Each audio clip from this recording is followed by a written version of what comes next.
Hey, Jeff, do you know what type of podcast we are? Well, we're not a history podcast. That's correct. We're a comedy podcast. So any jokes, skits, or anything else we say is not reflective of our organizations, businesses, or any sponsors that we're associated with, even charities. So remind yourself, if you're offended, it's okay. It's just a joke.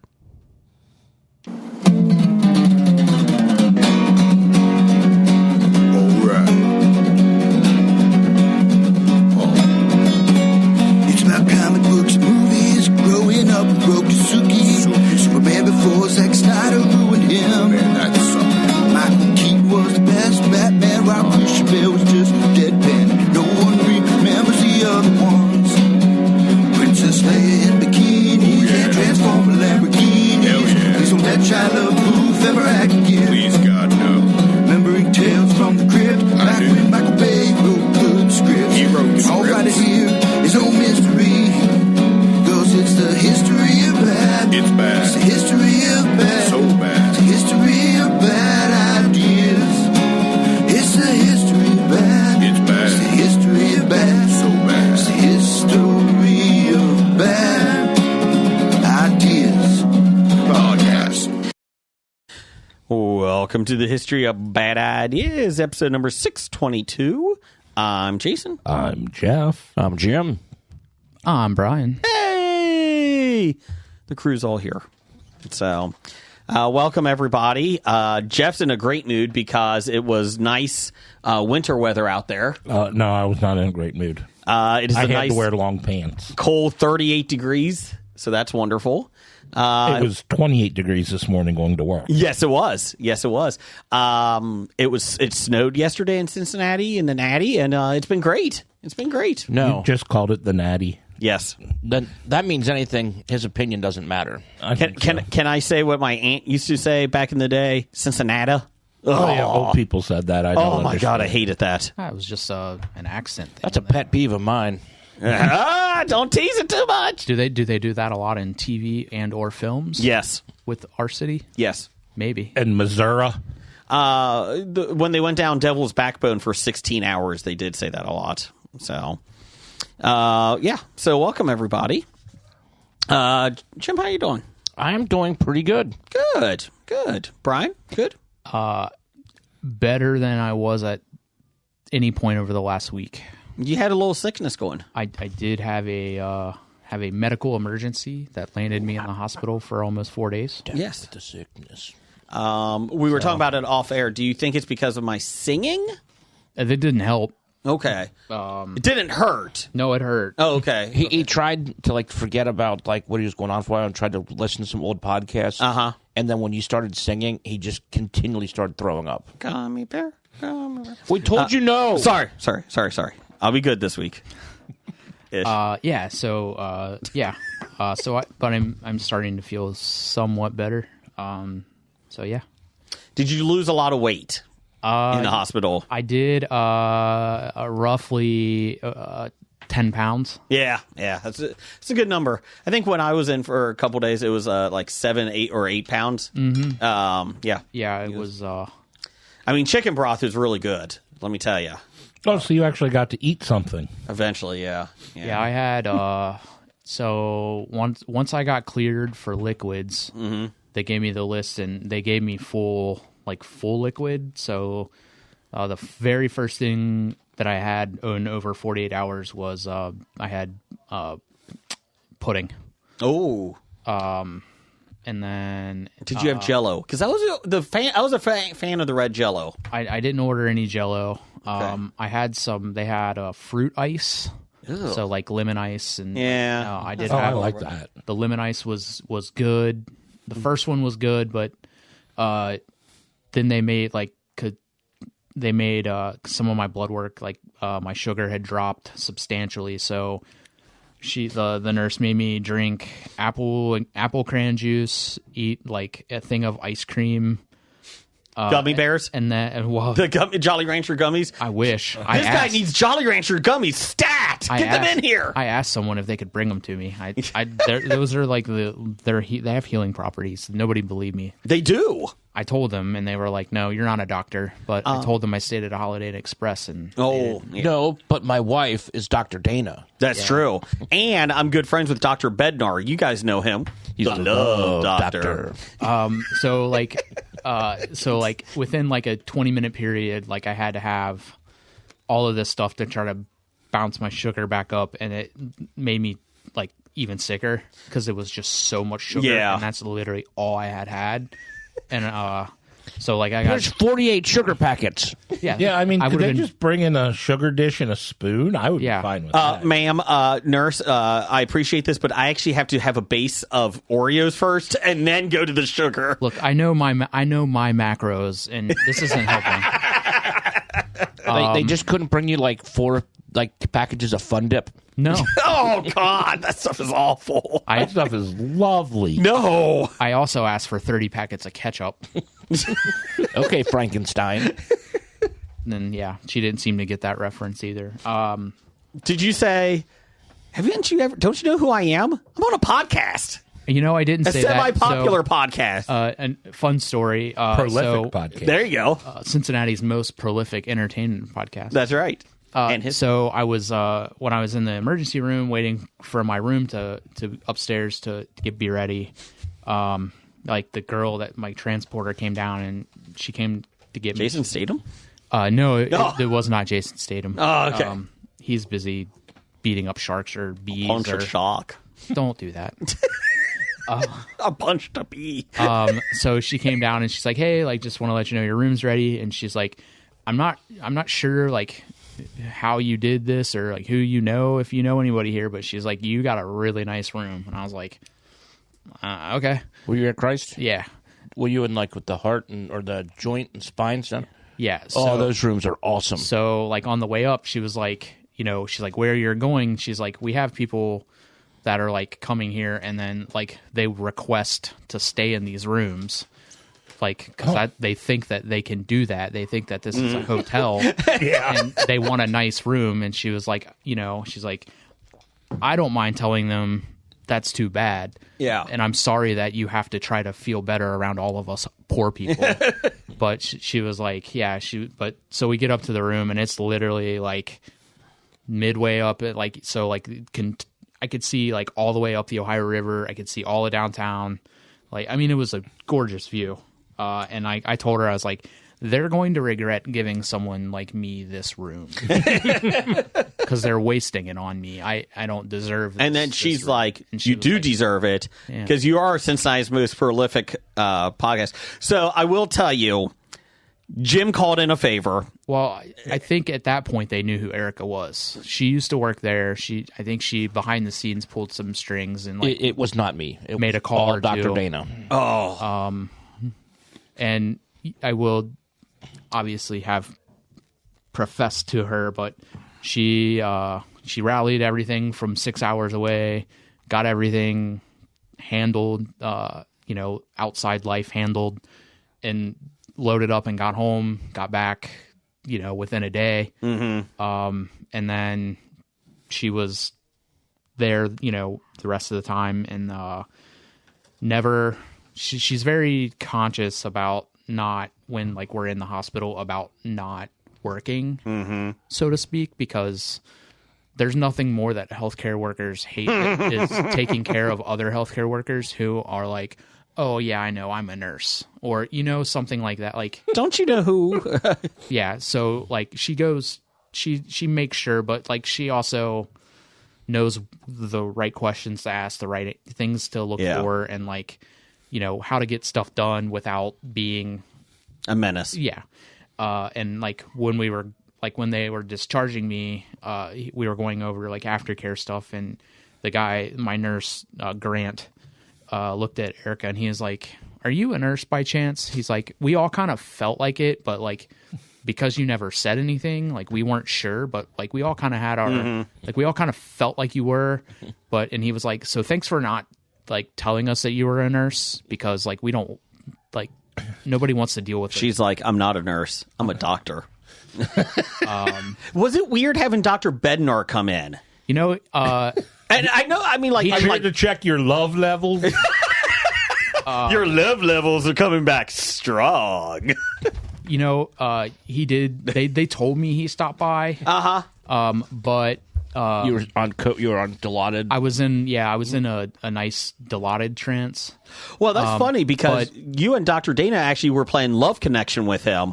You were doing, what's the honeymoon game or whatever that is. Newlywed game. Yeah, you were playing Newlywed and you were writing on boards. Unfortunately, he couldn't read anything you wrote when you were on that. See, I don't believe that because I left explicit directions with my nurses that for my visiting list. No dry erase boards. No Newlywed game. No Carney Wilson. If Dr. Bednar shows up, he is not allowed in unless he has the new song, including me. Oh, that's good call. That's good call. And apparently he stopped by, but he didn't have the song. So my nurses they did their job. Do you feel like you went overboard when he took his guitar and smashed it like an Animal House?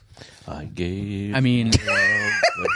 that point, I thought he was JEFF. Oh, gotcha. JARRETT. That's right. Road Dogg was in there with you. Yeah. He was on the list. It was odd. You put him on the list and he showed up. Yeah. Well, welcome back, Brian. I did also, I did have them invite people if they wanted to come. I just had it like, and nobody showed up. So, except for Michaela Hoover. I was going to say Michaela Hoover showed up, right? Yeah. She cut her trip from South Africa short. Mm-hmm. Did Ross Marquand show up? No. Did he show up and just do different impressions? Is that why you didn't recognize him? No, we didn't call him. Oh, it was interesting. Richard Dreyfuss was there. He actually was in the chair. He slunk underneath your bed, though, by the end. So you may not have seen him. So that's why the room was nice and civil. Yes. That's why we kept a level of civility throughout my stay. Well, I want to let you know that somebody wanted to make you feel better, and I got a Hello Jeff box ordered to my house. Whoa. A real life Hello Jeff box? Actually, two. Whoa, this is for Brian. Whoa. Not really. Oh. Yeah. Hello, Jeff. What is this? It says hello, Jeff. To Hobie at the, from your favorite celebrity, Jacobo. He's not a celebrity. Guys, he's not a celebrity. Look at that. What is it says to who? To Hobie, except that, hater. That hater, Brian. Fantastic. Oh, Jeff, we got something. That's a Bob Studio. It's not a bomb, is it? I don't hear a ticket. Okay. That's a pet peeve, too. Bombs are pet peeve. Watching these guys try to open this is going to be fun. What the hell is going on with this? It's a white paper Contact in a box. paper. Yes. Oh, he wallpapered our Amazon boxes. Beautiful. Hello, Jeff. It's really good wrapping. I hope it's not a puppy in here. Oh, shit. Oh, my God, it is contact paper. God. Jacobo, I will take away your celebrity. No, I won't. You can't take away something that doesn't exist, Jason. No, he has a status. No. Maybe he called the favor in. No. Oh. Excuse me, Brian. You're going to get the nice doctor or hospital room. Hey, quiet down over there. We're trying to do a podcast. So it's in an Amazon box. Pretty good size one. Maybe celebrity Jacobo was like, hey, make sure the Hobie guys are taken care of. This is a bribe, I think. Oh, God, no. No, circus peanuts? That's the packing. That's the packing. Oh, that is the packing. Okay. I got assorted circus peanuts. I got Sour Patch Kids, a big-ass box. This bribe is... And fudge-covered Oreos. You got Jolly Rancher gummies. 2-in-1 Jolly Rancher gummies. Look at that. And what'd you get? Popped Skittles. Ooh, the freeze-dried Skittles. Yeah. Celebrity Jacobo, we appreciate this. It's just Jacobo. Jason. You got Twizzlers? Well, it's for, I think, everybody except for Brian. You got Twizzlers. Nutter Butters. Nutter Butters. Oh, I know somebody who just took an early lead in the Canadian of the Year. Oh, my God. Family-size Sour Patch Kids. These things are going to be done by the end of the day. The last time we brought those in, they lasted like one episode. Yes. The fudge-covered Oreos. There's still one in here. Stuck to the side. I would advise you not to eat that. Yeah. What is that? Skittles popped? Yeah, they're freeze-dried. Oh. I don't think you liked the freeze-dried. No, I'm candy not a big last fan time of we freeze-dried. tried it. But that's okay. But That's okay, it's more for me. That's right. Because I love it. Yeah, so thank you, Celebrity Jacobo. Holy cow! These fit my macros. Sweet. 0 grams of fat. Look at that. Too bad you can't eat them. Why can't I? Celebrity they weren't for me. Jacobo. Brian, I think you can have some. I'm going to. I don't feel bad eating a normal everyday listener's treats. Celebrity Jacobo is doing really well here with the bribes. Just to let you guys know, it's floppy season, our annual award show coming up on 15 years here. So if you would like to get a floppy award this year for Canadian of the Year, the most prestigious award, you basically promote us and we promote you throughout the year. Randall Holt, his Canadian of the Year is coming to an end soon. He'll be here to pass off the crown, I think. I don't know. He might decide to run for another term. That's true. Or 3. So what he's going to do, what we're going to do is, if you would like to be nominated for it, get some bribes in here. We're not above that. We're like the Golden Globes, but we're open about it. Just bring it in. Or be just a great human being. That too. That could work too. But Jacobo, I'm telling you, he might be in the lead here. He might have my vote. This is great. Good job, Celebrity. Nope. Don't know who that is. Celebrity. Nope. He brought you a sandwich last week on did. air. Mm-hmm. Let's see here before we get into things. Social media poll of the week. Speaking of Celebrity Jacobo, you can follow us at Bad Ideas Podcast on Twitter. Is Jacobo an actual celebrity? No, he's not. 0% said maybe.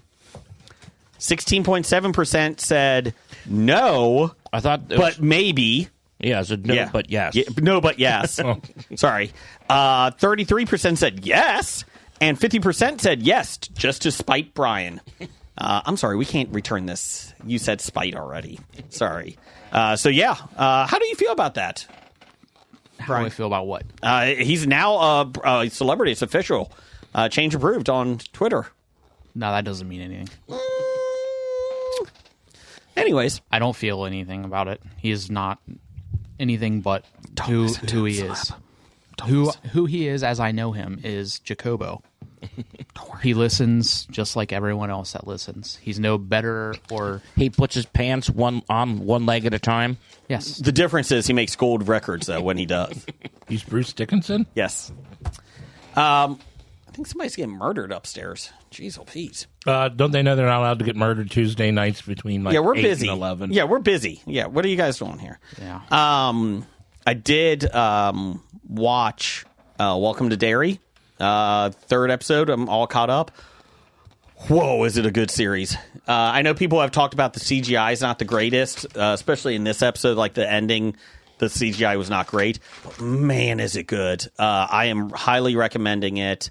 They have so many Easter eggs in it that if you're a Stephen King fan, you're like, oh, that's cool. And even if you're not, it's still fine. You don't notice it, but man, is it good. I would highly recommend seeing it. It's on HBO Max. It comes out every Sunday night, I believe it is. They had a special one come out on Halloween, and then this one. The first 2 episodes were really gory. Third one, not as gory, but it was pretty cool. And it's neat. It's really cool because he attacks every 27 years, the alien. And so, like, they talk about 1905, they talk about 1932, they talk about, 27 years after 32. Are these Taylor Sheridan shows? 59. Yeah, it could be Taylor Sheridan coming to Paramount. Peacock. Yeah, that's right. But it's so good. But it actually takes place in 1962. And basically, I think it's 52. Oh, maybe it is 59. Because I was going to say the military's trying to try to find him, which is not going to end well. To weaponize him or to... Possibly, yes. Against the Cold War. So it's, like I said, really well done. I heard he was a communist. It? Mm-hmm. He could be. That's why the military was going after him. Yes, that is a good call. But like it's really well done. It does make you feel like you're in that era. I know, like I said, people online I know some people online have bitched. What? It's kind of weird. I don't They're like, believe the that. CGI takes me out of it. And it's like, yeah, the CGI when they're going through the graveyard this past week did not look great.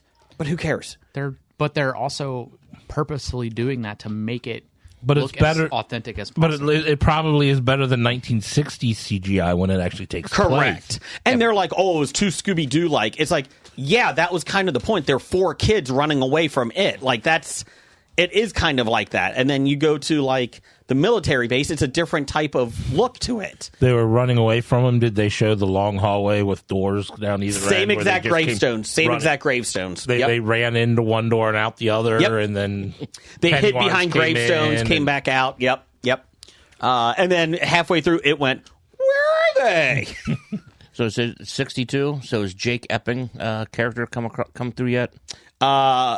I'll be honest, there are so many. I actually go on after every episode because there's so many different characters that come up. What's the Rose one? Rose Manor. Mater? Or No, the book. Hearts in Atlantis? No, Rose Manor is a book. is it Rose Matter? Okay, maybe it was that. I think they allude to her. They were talking about Shawshank this week. There's just so many things, and then obviously the guy from The Shining is in it. The groundskeeper or the bartender, the chef. So Groundskeeper Willie. yes, but yeah, so highly recommend it. Really good. If you're going to watch it, make sure your kid's okay with it, with something like that. Mine's 15 and a half years old, and he's fine with it. But yeah, it's a little intense. So What about the 10-year-old or 8-year-old or 9-year-old? 9-year-old. yeah, I think so. That'd be good. I think he would sleep in his room after that. Since he has trouble sleeping in his room now without Yeah. watching it. That's true. That is true. He's in his room now. Okay. That's good. Thank God. But yeah, so that's my pick of the week. Also saw The Perfect Neighbor, the documentary on Netflix about the crazy neighbor next door that hated the kids playing in the open field next to her house, and it kind of got worse and worse. Doesn't sound perfect to me. Nope. Have you heard about this? I've heard of it. It's on Netflix. I've seen it. It's popped up a few times, but I haven't. It's gotten really good reviews. It was fine. It's an hour and a half, and like, it was fine. Like, I didn't think it was as good as everyone said. The uniqueness of it is they just took body cam footage from the cameras and like news articles. Yeah. Body cam footage from the cops, sorry. And they put that in there, and then news reports. I didn't think it was that great, but it was fine. I mean, it's interesting, but halfway through, I'm like, I got 35 minutes left or 45 minutes left. So there you go. That's 2 things I watched that I can remember. These freeze-dried Skittles are one of the best things I've ever eaten. They're not I have bad. to keep them away from me because that whole bag will disappear. That was pretty good. They're delicious. Yeah. Anyone else watch anything? I finished this series of the Great British Baking Show. Mm-hmm. Well-deserved winner this year. Okay. So it's just a fun show, and it's good to see where people don't hate the people they're competing against, where they kind of root for everybody, and when they get eliminated, the people are pretty much like, yeah, I knew it was my time. Sorry. Okay. Anybody else watch anything? I started watching Death by Lightning. So I started watching that in the hospital and then like pass out and like woke up like an hour later and I was like, I don't know what's going on. I don't even remember turning this on. But it was also on my phone, so like yeah, It's on my list. It as it starts out, it says something about this is the story of 2 people who were largely forgotten by history. One was the 20th president of the United States of America.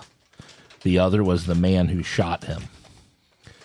And it's about James Garfield and Charles Guiteau. Yep. Is this, what's this on? Netflix. Okay. Yeah, like I said, I had started it, but it's Michael Shannon. Yes, Michael Shannon. Michael Shannon plays James Garfield. James Garfield, and Michael Shannon plays a creepy guy because he always plays a creepy no, guy. it wasn't creepy. What? He was very, stayed and aloof, but very charismatic in what he did. He pulled it off pretty well. Yeah. Was it Matthew McFadden is playing Charles Gateau? I think is Betty Gilpin in it? Yeah, she's Mrs. Garfield. Yeah. And Nick Offerman is John. Chester Arthur. Do they eat a lot of lasagna? Wrong Garfield. Oh, okay. This one's probably funnier, to be honest. No, it's no U.S. Acres. Oh, such a great show. Did you ever read the Garfield Without Garfield comics? Yes. When they just take him out. They just erase Garfield in the comics, and it really doesn't change much. it turns John into a big sad sack, though. Yes. It is great. Okay. Anything else we watched? Anything? So after I got home, I caught up on everything. Just the Tulsa King. Mayor of Kingstown is back. I got to start the new season of Tulsa King. That's one of those that I can binge watch within 2 weeks, if that. Yeah. This is the fourth. This was the fourth week of Mayor of Kingstown. So it's really good to start off. Do you watch it, Jim? I do. Okay. I haven't started the new season yet. Okay.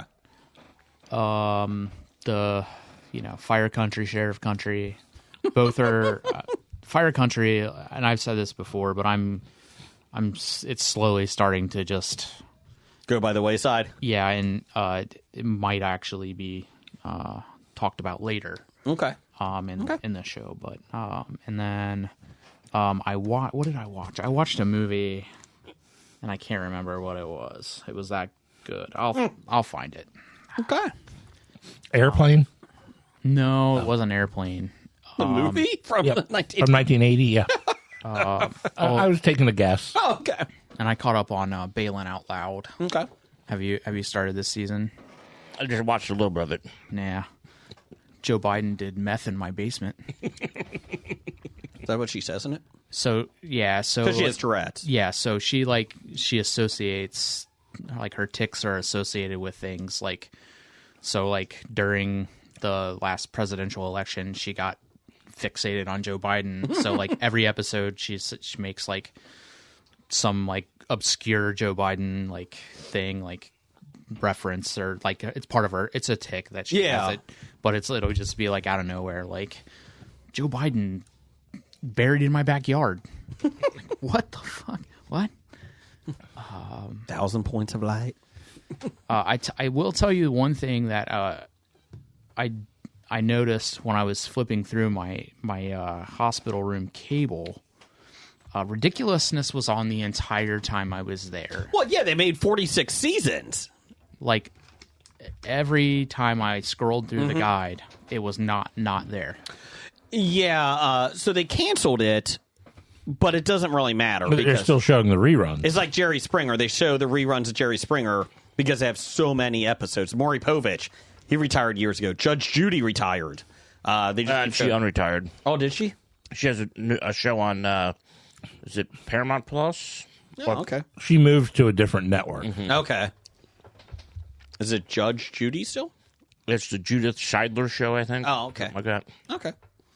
Yeah, so I think the good news is, though, DJ Sorvy or whatever that guy's name is, he's going to have plenty of residuals for the rest of his life. DJ Sus1? Yeah, that's it. I like Swerve better. DJ Swerve. Look, I can actually move the video. Are you? Are you? You don't know my reference. No, I do not. He is like Mariah Carey's DJ. Oh, that's right. He was in Cincinnati a few He weeks was at ago. Cincinnati Comic Expo. Yep. He was. Brian, you want to do some listener feedback? You up for it? Yeah, I'd absolutely love to do some listener feedback. Sponsored by Hello Jeff. Jeff, we know what was in the box this week, so It's a post-Halloween all candy. They're packed in circus peanuts. They're getting rid of all the excess candy. Gotcha. oh, Smarties. real celebrities wouldn't pay clearance prices for candy and give us the leftovers. They would give us the freshest, most. He gave us Nutter Butters. Well, if we were getting the Halloween Castaways, He gave us fudge-covered Oreos. Celebrity, don't listen to him. No, Jacobo, don't listen to him. Don't listen to him. I will say so those freeze-dried skills are not bad. I'm addicted. To love. Probably have to sit on my hands for the rest Oh, of I'm the. glad you said hand. I was wondering where you were going with that. I was a little scared. I'm afraid how your brain works. That in the time I said Just sit stop. on, You could have stopped that. I'm afraid how your brain works. Jesus. No, he's not here this week. I'm afraid of how your brain works coming to ABC on Saturday from 8 to 8:30. It's a science show. Yes. or an unscience show. A non-science show. It's the first show they figured out somebody who's alive who had CTE. It was Jason. What? Yeah, we also don't. You guys can't let me forget that we have to fill. CW? Yeah, 8:30 on NBC. Head injuries with Antonio Brown. We have to fill that spot. No, he can do it from prison. He cannot. Oh. We just found out today that they won't let him. Oh. We don't have enough filmed. For people new to the show, we are filling out the winter lineup. the winter lineup for all the. We're getting close to announcing the full lineup. Yeah. Don't spoil anything. No. But yeah, we're in charge of the winter lineup for all the networks. We might just have to show repeats of Wibbly Wibbly Wobbly. Wobbly. It's on 3 days a week. We might just have to do some inter network licensing and just get it. I do like how Wibbly Wobbly has become our ridiculousness, so that's good. It's been renewed for 87 seasons. Well, we got to keep In Mike. 2 years. We got to keep Mike off of Broadway Broadway. and out of the trades. It's a hell of a town. I got my curtain up, and now my curtain goes down. All right, Broadway. we start off listener feedback every single week with the same person. DJ Sus, Nope. Fat Shady. Joel of the Licking, Ape hands. Beaver Tail, Beaver teeth. Beaver Nuggets, The Delivery Man. Beaver hip. Anal Plum, Anal Bead. Priority mail. Kirk Rambo Expert. That's true. Sunny D, The hammer. Chili Billy. Screwdriver. The wrench. The Priority Mail. You know, I wanted to give myself a nickname. Not allowed to, You know why I couldn't? because you can't give yourself a nickname. That's right. What else? Dad. The delivery man. Did someone say that? Yeah, someone said that. Doug. Yeah, it's just Doug. Dunkaroo Doug. Doug. Yeah. Dunkaroo Dog. Yeah, we got 8-bit. Yeah. Doug says, has anyone watched the Brandon Routh Hallmark movie yet? We think that was Randy's job. Oh, he's seen it several times. Well, the new Not one. this year. Oh, he's got a new one. The new one out this year. And Randall said, no, not yet. Does he come to a small town? I don't know. I didn't watch it. Well, it's a Hallmark movie. Is it a so- sequel to his previous Hallmark movie, or is it a new Oh, one? they have a few of them. Yeah, it's. But I mean, is it the same character? It's the same people? I or? think so. Yes. So is that why he has such glorious hair? It's for Hallmark.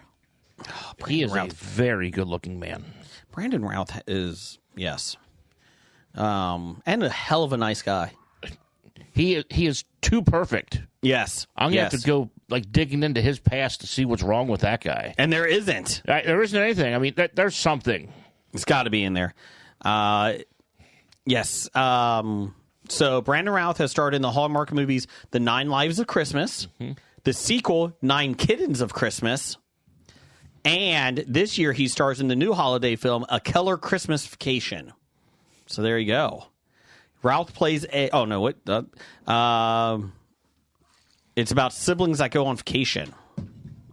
Oh.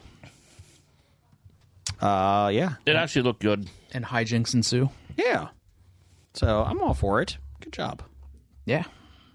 Yeah. Well, there you go, Doug. We have not seen it yet, but give us time. Are we planning on watching it? They go as siblings who go on a family vacation along the Danube. There you go. Yeah. Good job, All right. Brandon. Next up from Pittsburgh Nerd. What was your worst, least favorite job?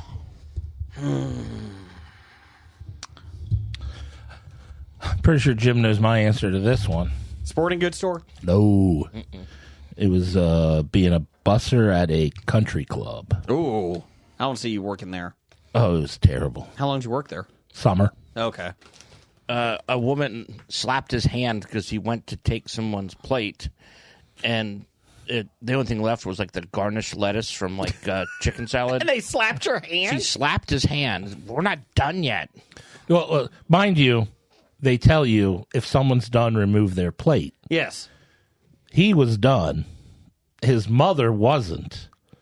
But I started to remove his plate, and she slapped my hand and said, "You don't take anybody's plate until everybody is done," which was 100% the opposite of what they were training me to do.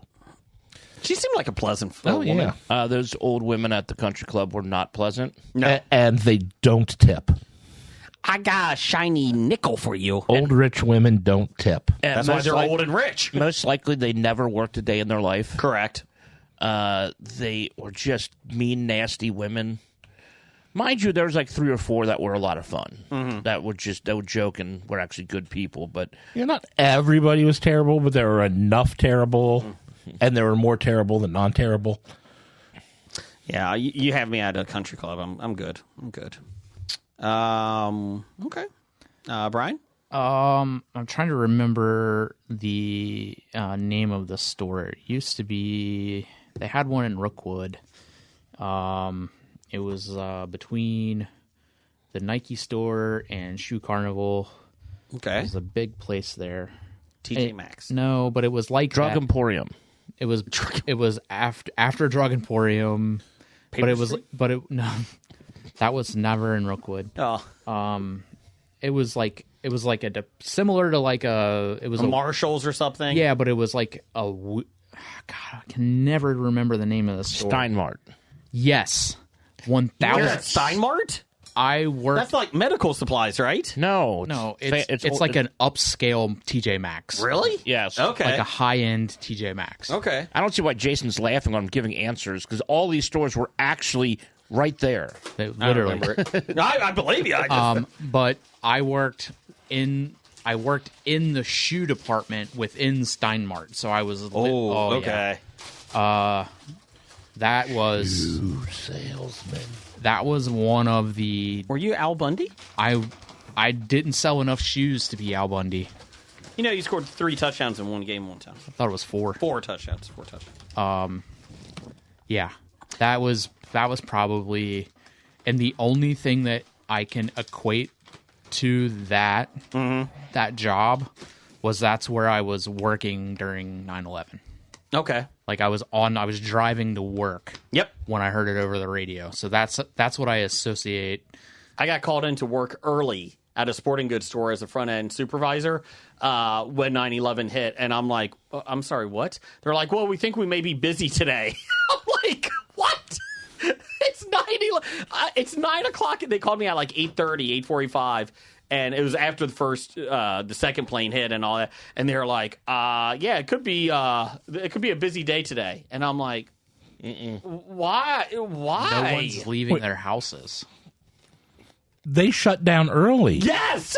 We shut down at like noon or 1 because they're That's like, weird. Yeah, no, like I still had to go to work and Yeah. like I still had to like try to sell shoes to like the 11 people that came into the shoe department and like I had to, as a front end supervisor, I had to ask everybody how their day was when they came in. That was weird. I'm like, well, I know. Hey, how you doing? Don't mind our TVs that were usually on ESPN are now on 9/11 coverage. Don't mind Well, that. even ESPN was covering it, Yeah, so that's what I whatever mean, it would have yeah. been on. That wasn't my worst job. I don't know. Like, I think my first job in insurance was not great. It did teach me what to do, like how to get to where I am now. Like, And you met Blake. that's true, but it was a horrible job. It was the management was awful. This was 25 years ago, and it was just bad. Very unrealistic goals. Yeah, it was bad.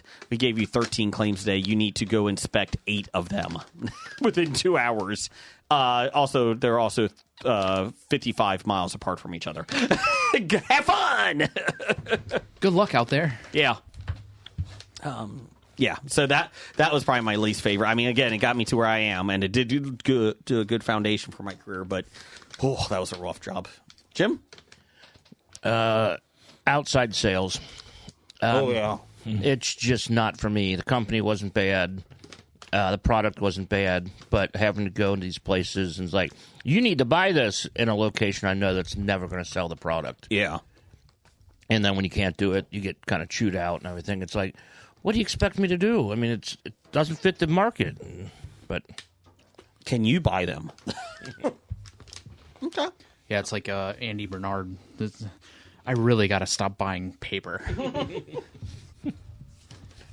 Well, All right. What else we got? All right. Am I reading both of Richard's, or I mean, Just the first one. They're Just on first. they're on the outline, so we're going to do them both. they're both good questions. All right, from Richard 505 at Not That Richard. His first question is: if you could rewrite the ending of any book or television series, which would it be? Jeff's going to say Dexter. No. Oh, okay. No, honestly, the one that comes to mind, and I couldn't find anything else to replace it, is How I Met Your Mother. Okay. It was like they originally had an ending planned, and they went with that ending 9 years later. Mm-hmm. But the show evolved that the ending no longer made sense. It never fit. It didn't fit. And they shoehorned it into the story they told, so it felt okay. they needed to make an adjustment there. Brian? Dexter was the first one that came to mind for me, but just right off the top of my head, I wish that the original finale would have been better, but it also brought them back together to give us all of the good stuff that they're currently doing with Dexter because of that season. So, Stop it. Do they address him becoming a lumberjack in any of them? So he kind of starts in the original one that they did, like he's in upstate New York. Okay. So like they do kind of like in a Briefly. roundabout way, like give him a start that would make sense for why he did, like why they ended it that way. But like they don't really talk about the rest of it. The first one that came to mind recently was Castle. It was because supposedly they were not getting along, the two stars at the end, and it just seemed very rush at the end, like very rushed. Like the last two seasons, they were barely on the screen together. Yeah, and then they ended up getting married, and it was just kind of a weird, rush through it. I don't know, and that's a shame because I really love Castle. Like it was one of my favorite TV shows to watch. It wasn't anything deep or anything, but it was a fun, police drama of the week. I liked all the characters, but yeah, that's the first thing I thought about. Jim? Game of Thrones. Good call. Game of Thrones was also one that I initially thought of. Would you go with the George R.R. Martin finale? Have no idea. Oh, okay. Just checking. He's going to make it. He still has to finish the sixth book before he can write the seventh. I'm going to go with the Brandon Sanderson. What else we got? Richard's next question is, how do you think geek culture has evolved over the last decade? I think I'll throw my answer out here first. It's gotten more accepted in the general zeitgeist that I think a lot of the properties have gotten better and smarter and stronger. Like it used to be, it was like either hard to, what's the word I'm looking for? But like either a sci-fi show that was like very dry and not exciting, or just very out there, and it just felt like there wasn't something that based in a kind of a reality, but then just get smarter, or you can experiment with much better written, I guess I'll say. And they started experimenting with the style of how they go, which we'll get to in News of the Geek because there's 2 new DC shows coming. Ooh. Just came out. I would agree. Like I think it's now not a taboo subject. Like it's not a niche of a niche of a niche. It's much more accepted. It is very, yes. Comic book stores are much more appealing to people. I mean, half the jokes of The Big Bang Theory don't work anymore True. because you're not Yep. laughing at them because everybody's... Nerds. Yeah. I do agree. Yeah, it's much more accepted. And I think everything major, like a lot of the major movies out there now, and even a lot of the TV shows, you still have your procedurals like your cop and your doctor ones, but most of them are sci-fi twist or superhero twist, or there's those are coming more and more popular. The movies, I know that you hit a peak and then it's kind of fallen. I feel like it's coming back up though a little bit. I don't think it's ever going to get like. I mean, yeah, the superhero genre definitely, but you still even got other things in the geek culture that hasn't really like necessarily fallen. Like, Correct. It hasn't gotten the glut yet. Yeah. I mean, hell, there's been like 3 He-Man series. Years ago, you never would have been able to do it. Again, that it is more accepting. It's not taboo. You're not getting made fun of for partaking in these certain games, reading comic books. It seems like more women are involved too, which is nice. Oh yeah, a lot more. I Yeah. mean, it's coming up to and balancing out to the Yeah. fandom. In these video games, if you're online and you say you're a woman, you're not surrounded by 27 nerdy guys who are like, "Oh, you're a female." Oh. But then, like with Dungeons and Dragons, the popularity of that's grown. With Critical Role, Dimension 20, these places are selling out. Madison Square Garden multiple nights. Yeah. Yeah, people are paying to watch people play Dungeons and Dragons live on stage. And I think also Stranger Things kind of gave way to that too. Oh, it did. It certainly helped. 100% helped. Yeah, and then I know you're going to make fun of it because it was not a great show, but Riverdale, they had a whole season that they were playing Dungeons and Dragons. Basically, it wasn't called that, but I think too, like the entertainment, so podcast world has expanded greatly, and it's given a lot of the celebrities who are involved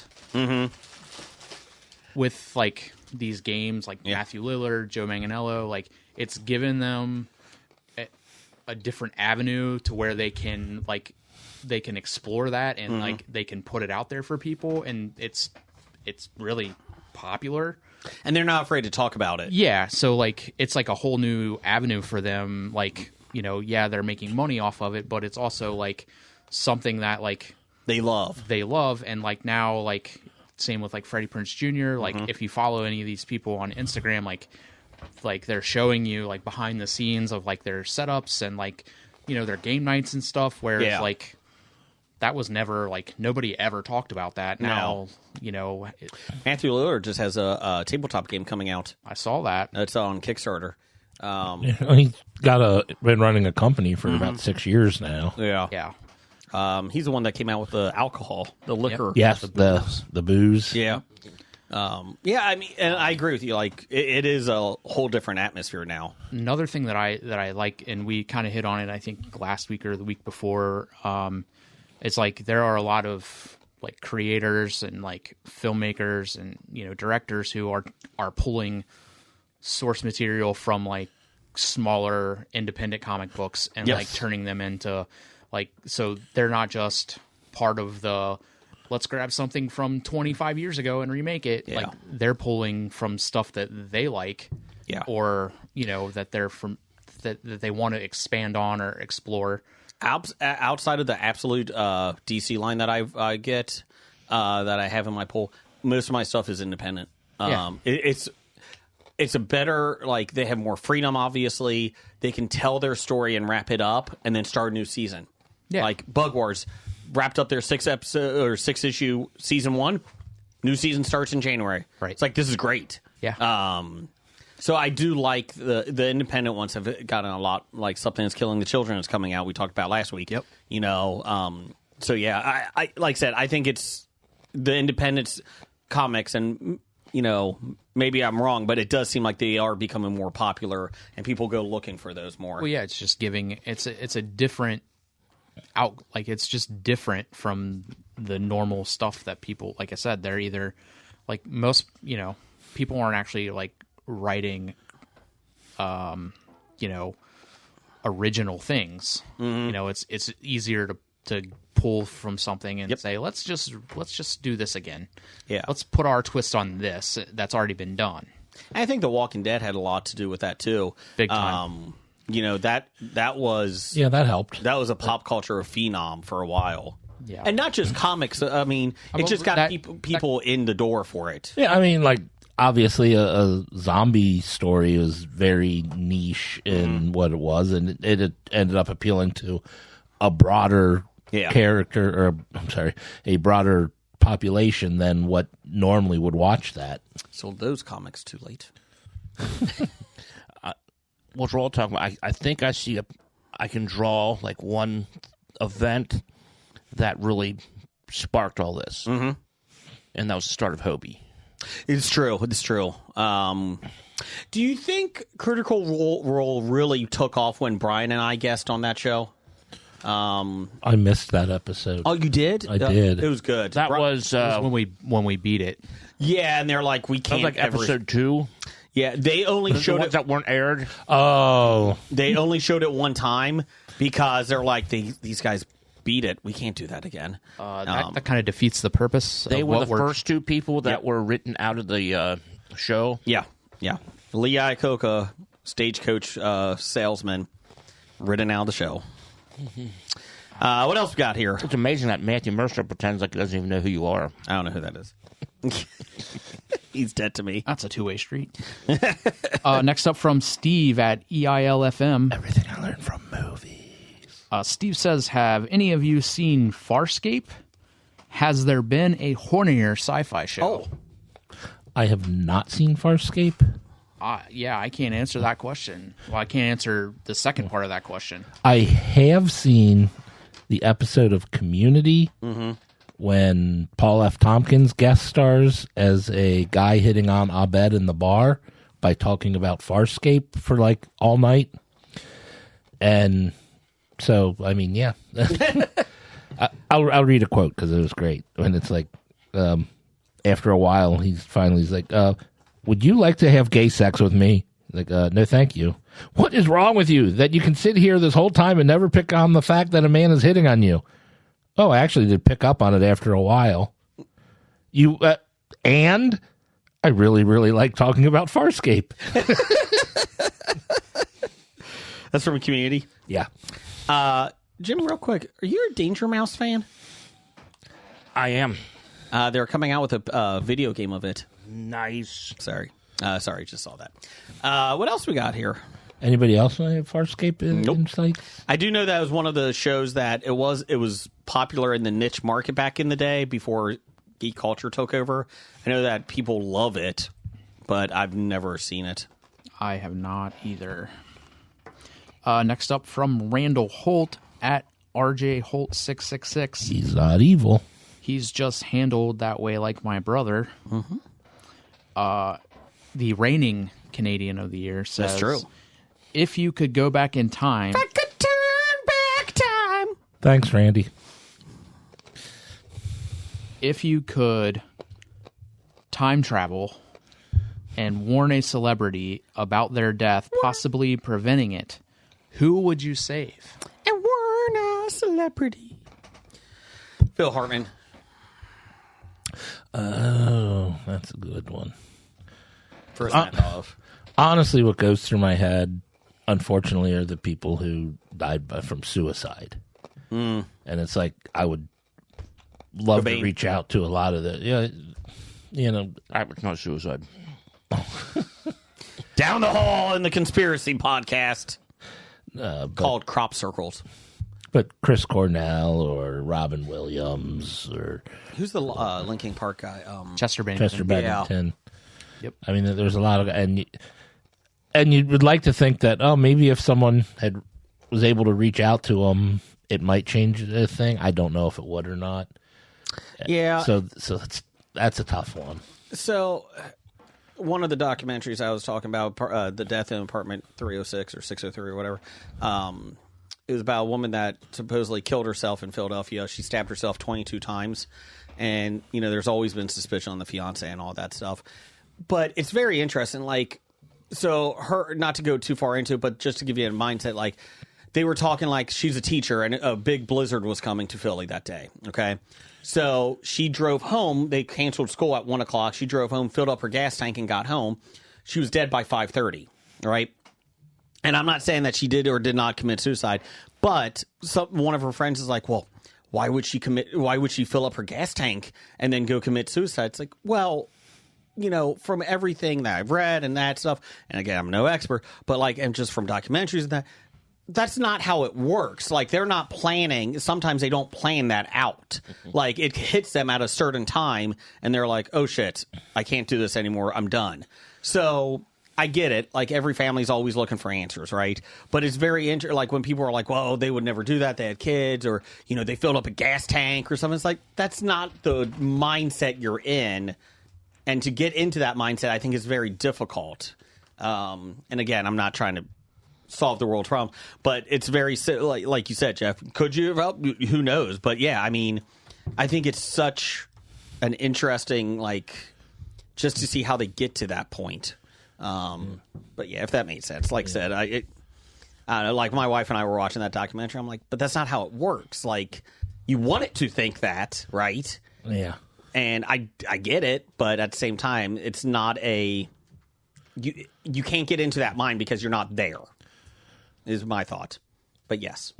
But does, if you can reach out and help, do it. Yeah.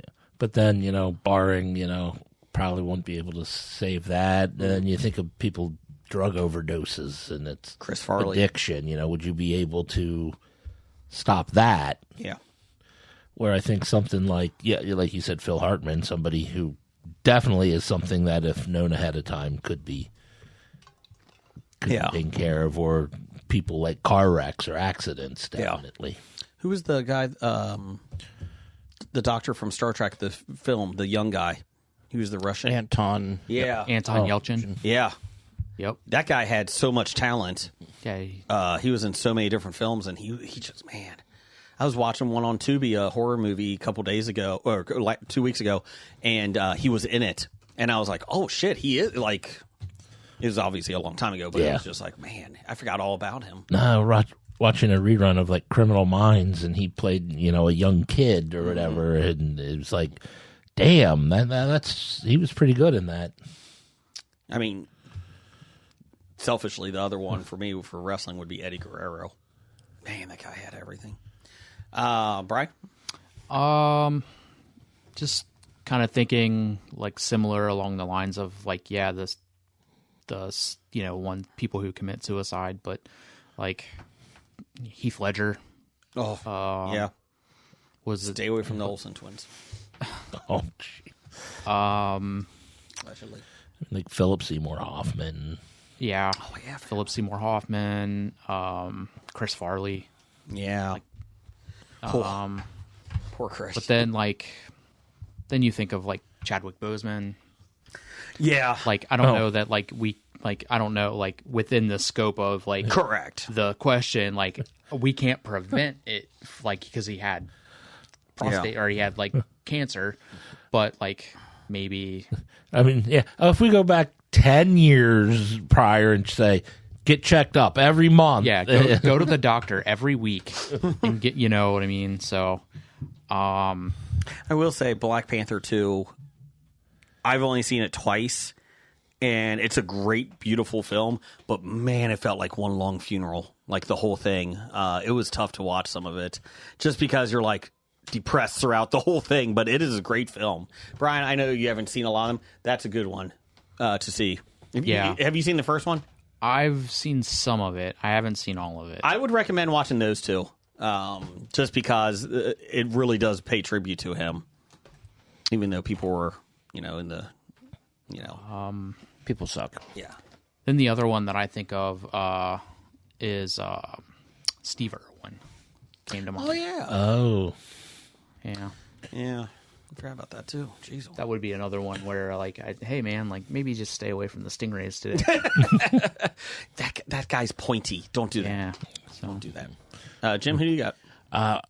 This would be no surprise to anybody who knows me. It would be Steve Prefontaine. Yeah, the runner. The distance runner who died from a car wreck. Is that how he died? Yes.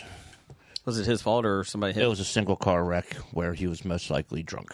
jeez. But just go there and I drive him home. Yeah. And make sure that he doesn't make that mistake so we can get him in the 76 Olympics. And Real quick, the message of the week here, the more you know, G.I. Joe, Yo Joe. If you are drunk now, there should be no excuse why you're driving home. there are plenty of rideshare apps. Yep. There's plenty of friends to call. Plenty of free rideshare apps if you're drunk sometimes, too. Or discounted some of them. So. And if you're in the NFL, they will send a driver for you. Yeah, but they always seem to forget that in the NFL. I mean, your team has a guy on. Yeah. Like, That's he his takes job. care of that stuff. Yeah. That is his literal job. Just call him. Yes. Yeah. Even if you're not on an NFL team, just call the NFL team and say, hey. Eric Ball, I need a ride. I'm drunk. I'll be there. I'm a Bengals fan. We'll be there. Where are you at? On the west side. Oh, we're not doing the west side. Let's see here. What else you got? Let's wrap this sucker up. All right. Wrapping it up from Professor Number One at Doctor Number One. Oh, jeez. He says, Jacobo must be a celebrity. He's my celebrity hall pass. Is my life a lie? Yes. I think those are two different questions. Yes, your life is a lie, but he is a celebrity. He's not. So, yeah, he can be your celebrity hall pass. But he can't. Does Jacobo have abs? He does, but they're underneath, like... That's okay. He's a celebrity, so it's okay. No, hey, it's 929. But he's not. Okay. So Okay, just checking. this is just a waste of a question. Nah, I don't think it is. I think it's a good. Well, question. Doctor Number One's kind of a waste of a person. Wow, he's a listener. Back off. He's been outside our studio windows for years. Yeah, stalkers aren't listeners. That's true. That is true. Well, they are, but They're not ones you want to keep. correct. He does help us become number 5 in Sweden, though, Switzerland. So that's Are we still number 5 in I Switzerland? haven't heard any updates, to be honest with you. I guess I Is should there look any into way it. you can look into that? I can email them. I have to You go can back and email find it. Switzerland? Yes. Hey, are we still popular? Here, I'll take care of this. Hey, Switzerland, are we still popular? Are we number 5? Yes. Oh, yeah, there we go.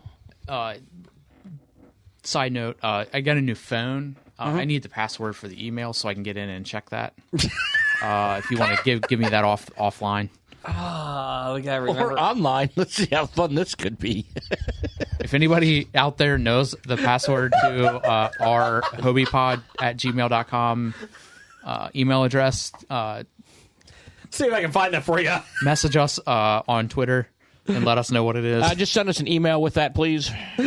No, because I am in this godforsaken Google sphere that I can't get out of because I've been trying to sign in to things with my Gmail account, and it says open the Gmail app and click yes.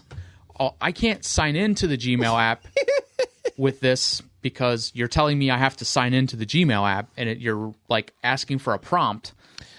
That's why you need like 2-level security where you can you can get a text message.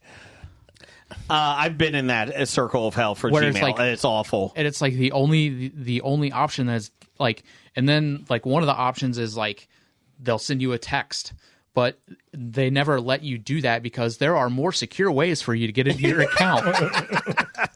But I'm not getting into my account. I don't think you I understand. am logged in on my phone. Fantastic. I don't know if I can find the Oh, okay. I got password it. that way. I got it. Oh, I think I know what it might be, but I'm not logging out to Just find to let out. you know, our password has been compromised. I would advise changing it. well, now Does it say that? yes. now Did you compromise it? No, I didn't compromise. There was a Google breach Oh, 2 okay. months ago where a bunch of stuff was stolen. well, do we have any emails? Oh, I haven't even gotten into the Oh, email. okay. That's your job. Well, I'm telling you, I haven't been able You to can check also the- contact us Yeah, at Twitter. I Bad Idiots Looks like Podcast, we've got and like on 5 Facebook. of them in November. Oh, okay. Wow. But- Already? Promote, Oh, yeah. Peterson Games or something? Is there one from them? mail delivery subsystem. You got mail, That's not motherfucker. found. That's spam. That's a spoof. thing Okay. Maybe that's why. Or Promote. We're reading emails on the air. It's a bunch of people wanting to promote us or spam is what it looks like.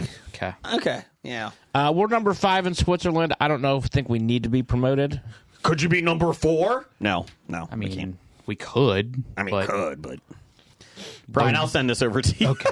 Cool. Something from Peterson Games promoting the State of Cthulhu game. Yeah, they do that a lot. If we get any bigger, Jason's going to have to do more work. I really don't want to. I mean, I do, but I don't. Well, you want to. You Yeah. want it to be your full-time work. Do I? Oh, I don't know. Do I? Do you want to stay in insurance? I do like insurance. Okay. I'm happy. Moving Just on. be glad it's not medical insurance. Ugh. I sent the picture to Brian, and it blacked out the password. It did it automatically when you send it. Oh my god. Nice. Jason, this isn't the password. I don't know what this doesn't tell me what the password is. Just click on it. Just click. It's I'm hitting change password. You know what you should always make your password asterisk, just so people won't ever find what it is when they're looking over your shoulder because they just think it's... You can't do that because you need a number, a letter. Oh, screw them. I'm doing all asterisks. Asterisks. However you pronounce that word, I know I have any trouble. That's like some That's like the hardest word to pronounce. That's like some it level shit right there. Hey, we took a picture of it. I don't think it's coming through for the adults. Sorry. That's what happens when you take a picture of Bigfoot. Yes. He just disappears. It just gets all blurry. Bigfoot is a password. I mean, you could have like the clearest, like best camera on film and everything. Take a picture, and it's going to come to be a flirt. And just boom, Sybil Shepherd filter. Okay, Jeff. Oh, me. Yeah, what do we got next from the next thing? It looks like Face Off. Oh, we have. No, we got something before that. What should what we should watch? we? Well, why'd you ask me that? Oh, I was looking ready for a button to push. We don't have a button for what would. What should we watch? I don't know. You screwed that up so bad. What should we watch? It's on TV or in the films. Well, I don't know. I think we need to rework that. That wasn't working right. No. From This Jay. is the wrong password. Sorry. Really? It's literally say it's this. Yeah, like this is the wrong password. Try again, or please click forgot password. Let's see if that works. All right, forgot password. Sorry. This is great. Anyways, yeah, so listeners, she's a new listener, Jane. She said that she recommends watching The Woman in Cabin 10 on Netflix. It's really good. That's my pick. So this week we have homework to do. Yes. We all have to watch The Woman in Cabin 10. Yes, it's on And that's Netflix. all of us, not just me. No. So here's the thing, Jim. I did start it when I was working from home because I always have something on in the background. I have to have mindless things because you can't pay attention. I'm working. And 10 minutes into it, I'm like, I can't do this. Like, I got to pay exactly. You need to pay attention. Yeah. Well, actually, the last time... Unlike when you're watching a movie for everything I learned from movies, you don't have to pay attention. You I just don't know put if he that on in died the or not. background. I really don't. Like the last time we did this, Jeff and I watched the really piss-poor sci-fi movie, and we get here, and Jason's like, oh, we're supposed to watch that? To be fair, you're an idiot. yes, exactly. We can't use that as a title. We've used it before. That password didn't work either. Okay. Woman in Cabin 10. Yeah, that I saw that when I was scrolling through Netflix the other day, so I'll make a note of that. Oh, okay. Yeah, it does look good. That might be it. Oh, there's a character at the end Yeah. that I didn't have. Okay. Anyways, so Jeff, can you give me some face off? Oh, yeah. I'm not even ready for that. Let me see after we were just talking about that. Face off. Tiny surgery. I'd like to take his face off. Yes. Okay. Face Off. Face Off. Face Off. Jason, what is Face Off? Face Off is when somebody gives us people that, or anything, that goes against each other. And you got to figure out who wins if they faced off against each other. Okay. This week, from Dr. Number One, he has the Golden Girls. Against each other? Yes, against each other. I'm going to say right now that it's got to be Arthur's character, right? Doesn't have to be. Doesn't have to. Sophia, the Salgetti's character, she would cheat. Yeah. 100% she would cheat. Yeah, I don't think I could. That is true. Sophia I can't could be see Rose coming out ahead. good. on No. Blanche might go ahead and sleep with somebody to do her dirty work for her. Yeah. I'm still. Unless Rose just doesn't understand that she's getting beaten and just goes about her every day and ends up just lucking into winning. Yeah. But I would pick Sophia. Okay. Yeah, that gets my vote, Sophia. I mean, I think I changed mine because she does play dirty. I think I could see that. I was just saying Sophia, but I think I would go with Dorothy because she's the only person in the universe who has hands that could actually compete with Doug. Wow. Although I do have to say, don't bet against Rose because she outlived them all. She did. She sure did. Yep.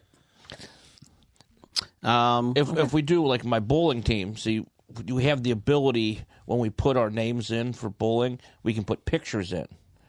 So the last year and a half, we've been putting in pictures of the Golden Girls for all of us. Okay. And so if it represents from those, then I would have to go with Blanche because that's my picture. My colors are blush and blushful. Your And colors are Blancheful. pink and Flashful. Blancheful. Blancheful. That's not right. So there you go. Let's see here. Jeff, can you give me some News of the Geek music? It's time for another installment of the News of the Geek. Okay, per people.com, Brandon Fraser and Rachel Weisz are reuniting to dust off their blockbuster Mummy movies. The former co-stars are in talks to reprise their roles in another installment of the Universal Picture monster franchise, according to Deadline and The Hollywood Reporter. Radio silence duo Matt Bettinelli Open and Tyler Gillette are reportedly expected to direct the movie. They directed recent horror films like Ready or Not, the Scream reboots, and Abigail. Those are some really good films. So good job, guys. I'm interested in this. Plot details and potential release date have not been revealed. Let's see here. Fraser and Weisz first starred as Rick and Evelyn O'Connell in 1999's The Mummy. Then came 2001, The Mummy Returns. And then Tomb of the Dragon Emperor in 2008, which we don't talk about. Fraser returned, though Evelyn was recast with Maria Bello. Tom Cruise led a reboot of The Mummy in 2017. It did not connect at the box office. You know what, Jim? Remember that whole Dark Universe? Dark Universe? Yep. That connected, right? That did well. Oh, yeah. It did awesome.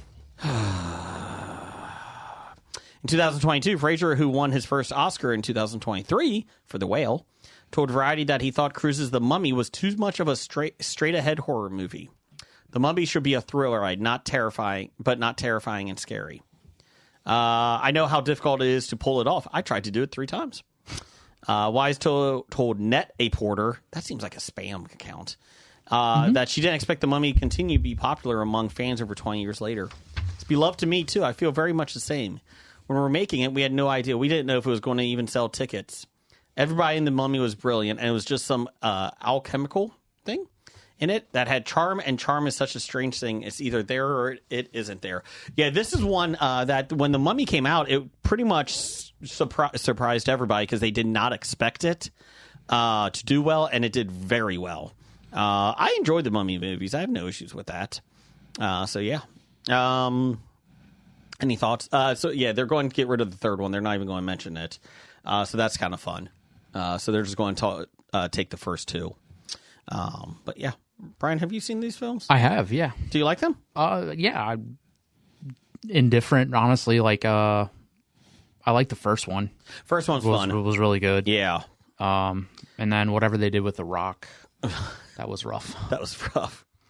Some other things. We'll get to the other story next week. DC Studio taps American Vandals creator for Jimmy Olsen TV spinoff. Yes. Yeah. First season is going to be focusing on Gorilla Grodd. Same actor from Superman is going to be playing Jimmy Olsen. Let's see here. Gisondo, who's the actor Skylar Gisondo, became a true breakout from James Gunn's summer movie. So they decided to put it into it. Gorilla Grodd will be in the spotlight for the season. Grodd is a super intelligent evil ape who rules a secret African city named Gorilla City. Gunn as DC Studios co-chief Peter Safran will executive produce. I like this idea. There's not much about it yet, obviously, because it just broke today. But I like this idea. I don't have a problem with it at all. Yeah, I think Brian knew about this weekend because Cat Grant is going to be in it too, and Michaela couldn't stop but blushing over it when she was visiting Brian. Yeah, she did. Yeah, she did tell me. But we weren't allowed to announce it until it was announced today, though. Gotcha. Yeah, kind of like we couldn't talk about it at the expo either. I got you. But I knew then, actually, that this was happening. So DC has Creature Commandos, the animated show that was on HBO. Really a good show. I like that one a lot. You know who was in that? Frankie Productions? Nope. No. Just Frank Grillo. Oh, that's right. He did a good job. Live action Lanterns, which looks phenomenal. And then Paradise Lost is another one coming up. Series described as having a Game of Thrones style narrative focusing on the Amazons on their home island. And where was it? There was something else that just came out today that they announced that was coming up. I'll try to find it here real quick.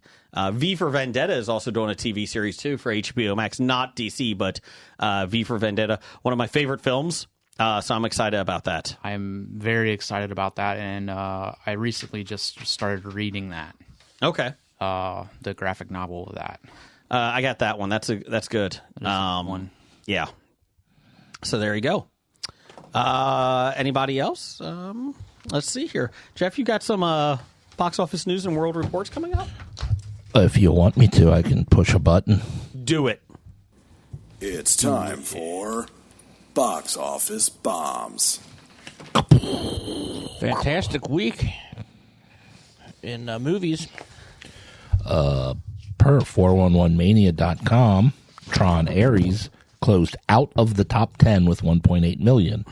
That is a 41% drop in the Sci-Fi Bomb's fifth weekend. Ares has now grossed $71.3 million in the U.S., $137.3 million worldwide. The big money loser against a $180 million budget. Which is interesting, too, because last film that came out 10 years ago did really well worldwide and not in... America did okay, but worldwide is the big one. And even now, this one was like, nah, we're good. They were like, never mind. That's fine. Finish the series. The other bomb was Sydney Sweeney's new film, Christie. Yes, I was going to put that on next week. Yeah, I just came across an article about that earlier. There's two bombs, and Christie, I was going to see if it rebounded at all, which it won't. But I was giving it benefit out, and then there was another one that I was going to talk about next week too. I have it on the outline already. Yeah. Already going. Yeah. Did you read the article where it's because she hates? She's a bigot and hates gays, and that was one that I didn't get to see. That Ruby Rose, who supposedly had the part, but then they went with Sydney Sweeney instead. That's just not sour grapes or anything. No, not at all. Ruby Rose had that same problem on Batgirl, the TV series for CW. She has the same problem with everything scheduled, and if she loses out on a role, it's just because that the other person's not gay and she is. And I'll be honest with Ruby Rose, like she was a great actor for Batgirl. Like she fit that part from the comics, and she did great for the 2 seasons, or 1 season, I guess.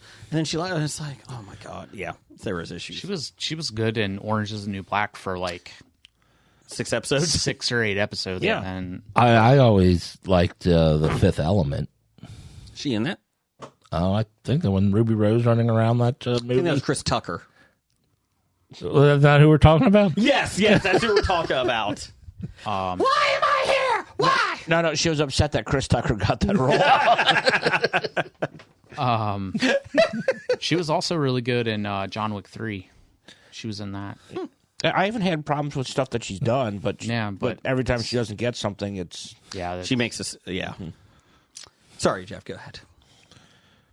Yes, sorry. Oh, No, that was my bad. But I was going to tell you. No, that's fine. I'm sorry. I'm going into the top 5 then, or the 5 highest ranked movies at the box office for this past weekend.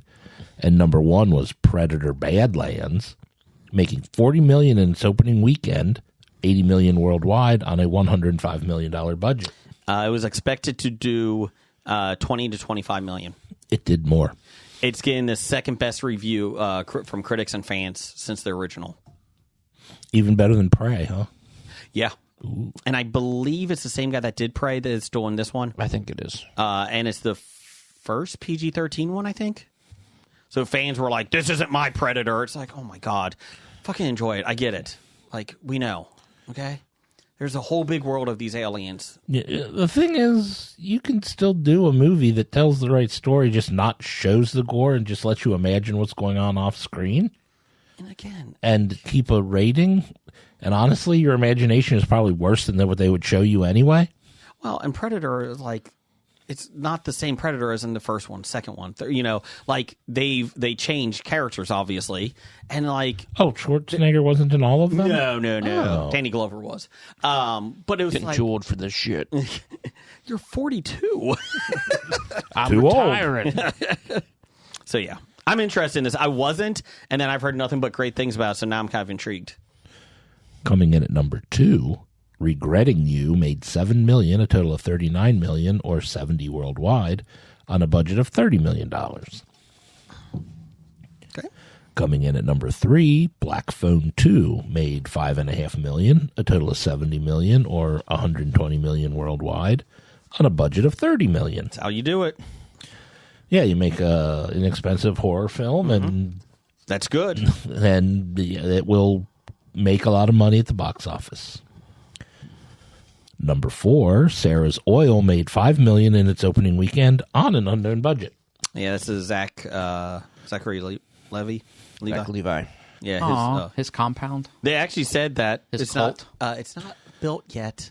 They're taking people's money right now.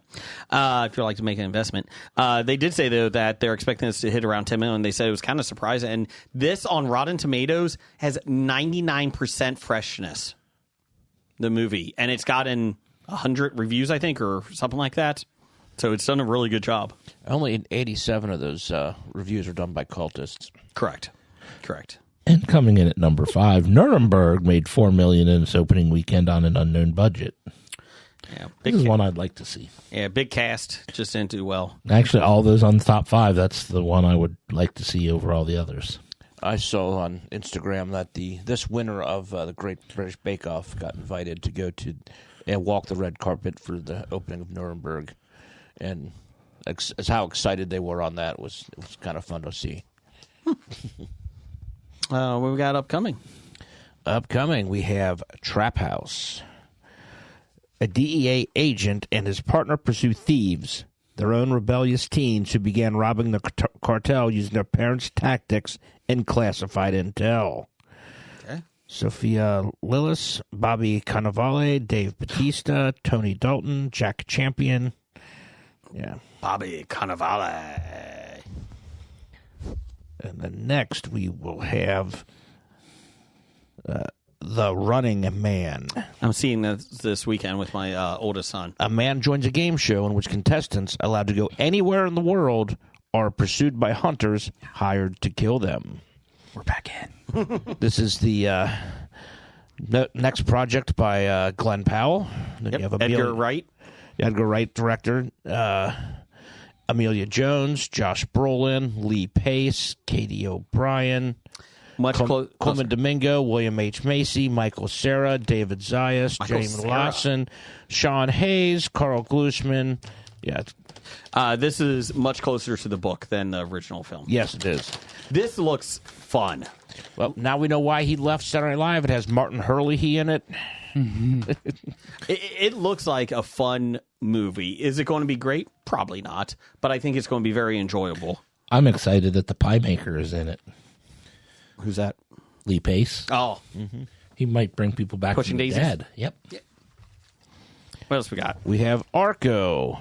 In 2075, a girl witnesses a mysterious boy in a rainbow suit fall from the sky. He comes from an idyllic far future where time travel is possible. Blake Shelters him and will do whatever it takes to help him return to his time. This is a French animation film. Do you think Blake will see this? Probably, because time travel French animation is just what he loves. It's right down this alley, yeah. Yep. Then we have Bull Run.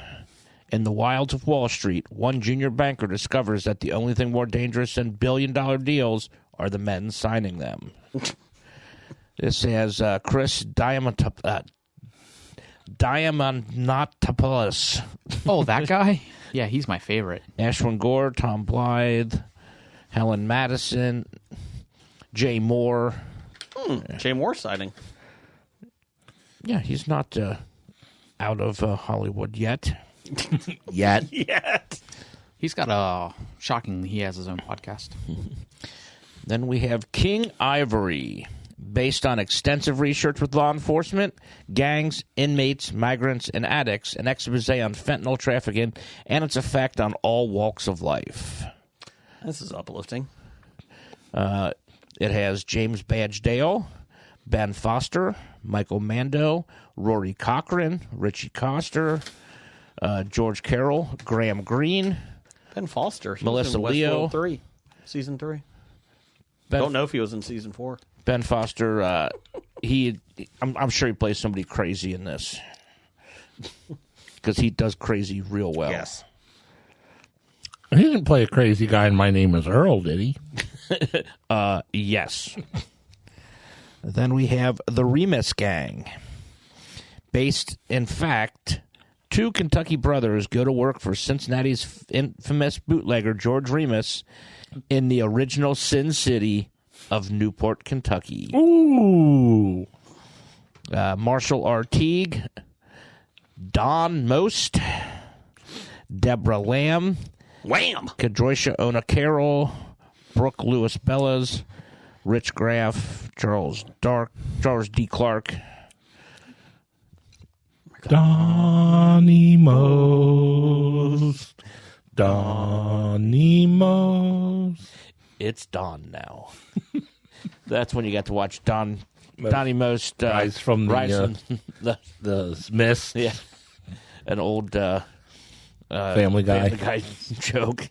Oh, no. What? I just saw what you had coming up.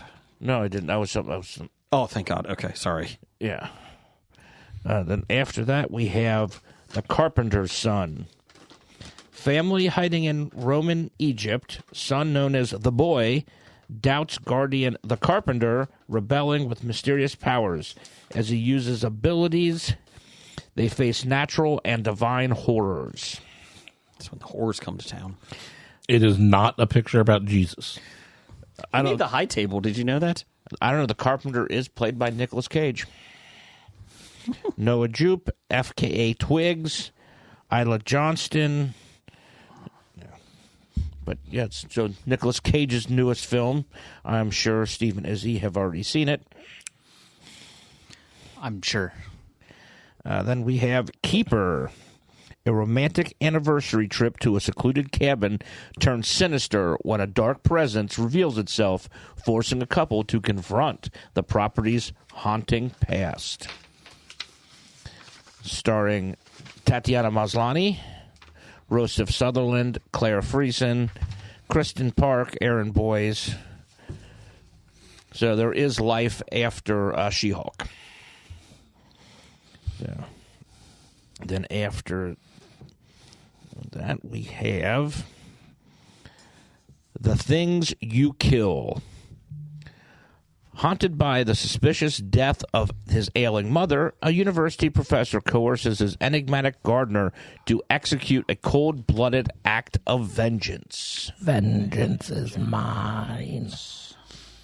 Sorry, we can't return this. You said vengeance.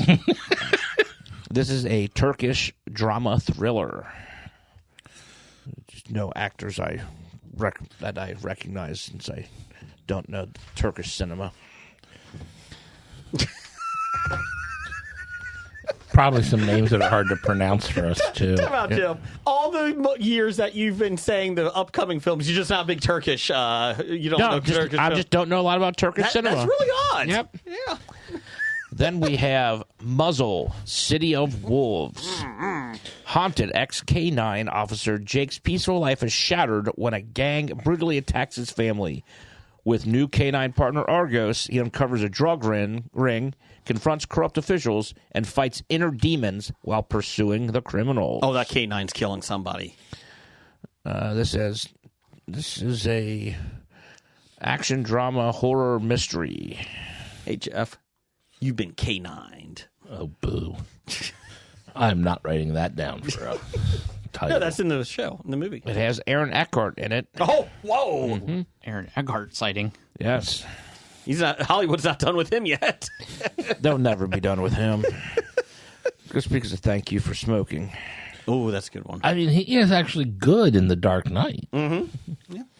We have Serious People. A music video director, balancing work and impending fatherhood, employs a lookalike to take on its professional duties while it tends to personal responsibilities, pushing the boundaries of work-life separation. Obviously, he doesn't do a good job if he can just hire anybody to do his job. Hey, you. It's written by Pascual Gutierrez, directed by Pascual Gutierrez, and starring Pascual Gutierrez. I am a fan of Pascual Gutierrez. After we have Bunny. Over one wild summer day and night in their East Village tenement, streetwise hustler Bunny and his friend Dino scheme with a crew of eccentric neighbors to cover up a dead body. Chaos reigns as the clock ticks and the heat rises. I think the movie would have been better if it was a crow. Caw, caw. Bang. This is written by Mo Stark and Ben Jacobson, directed by Ben Jacobson, starring Mo Stark and Ben Jacobson. Casting by Ben Jacobson. Hollywood's not done with him yet either. No, he's got to do it all. Actually, they are. He's not done with them, though. They got a 7.8 stars. Okay. More than this one. I got 6.1. Now You See Me, Now You Don't. No, fuck this movie. Well, at least they picked the right title this time That's on true. the second movie of the Now series. What was the second one? Now You See Me 2 or Yeah. something? Yeah. I'm like, oh, how unoriginal. Oh, my God. Who's watching this shit? I'll watch it. I'll watch it. I saw the first two in the That theaters. doesn't mean anything. Well, let me finish this. I'm pot committed. No, you're not. A diamond heist reunites retired horseman illusionists with new performers Greenblatt, Smith, and Sessa as they target dangerous criminals. As everybody knows, it's Jesse Eisenberg, Woody Harrelson, Dave Franco, Isla Fisher, Justice Smith, Dominic Sessa, Ariana Greenblatt, Rosamund Pike, Morgan Freeman. Yeah. And they got rid of Spacey, so Was he in it? he was in the first one. Was he? I don't think he was there for the second one, though. And Daniel Radcliffe is I guess in you it. could say they made him disappear. Shut up. Any more Turkish films you need to talk about? No more Turkish films. You got anything else? There might be a what's Morris's favorite film? A Serbian film? Yes. Yes. Oh, let's hope not. Anything else? Nope, that's it. Oh, okay. Okay. Jeff, give me some top 5 music.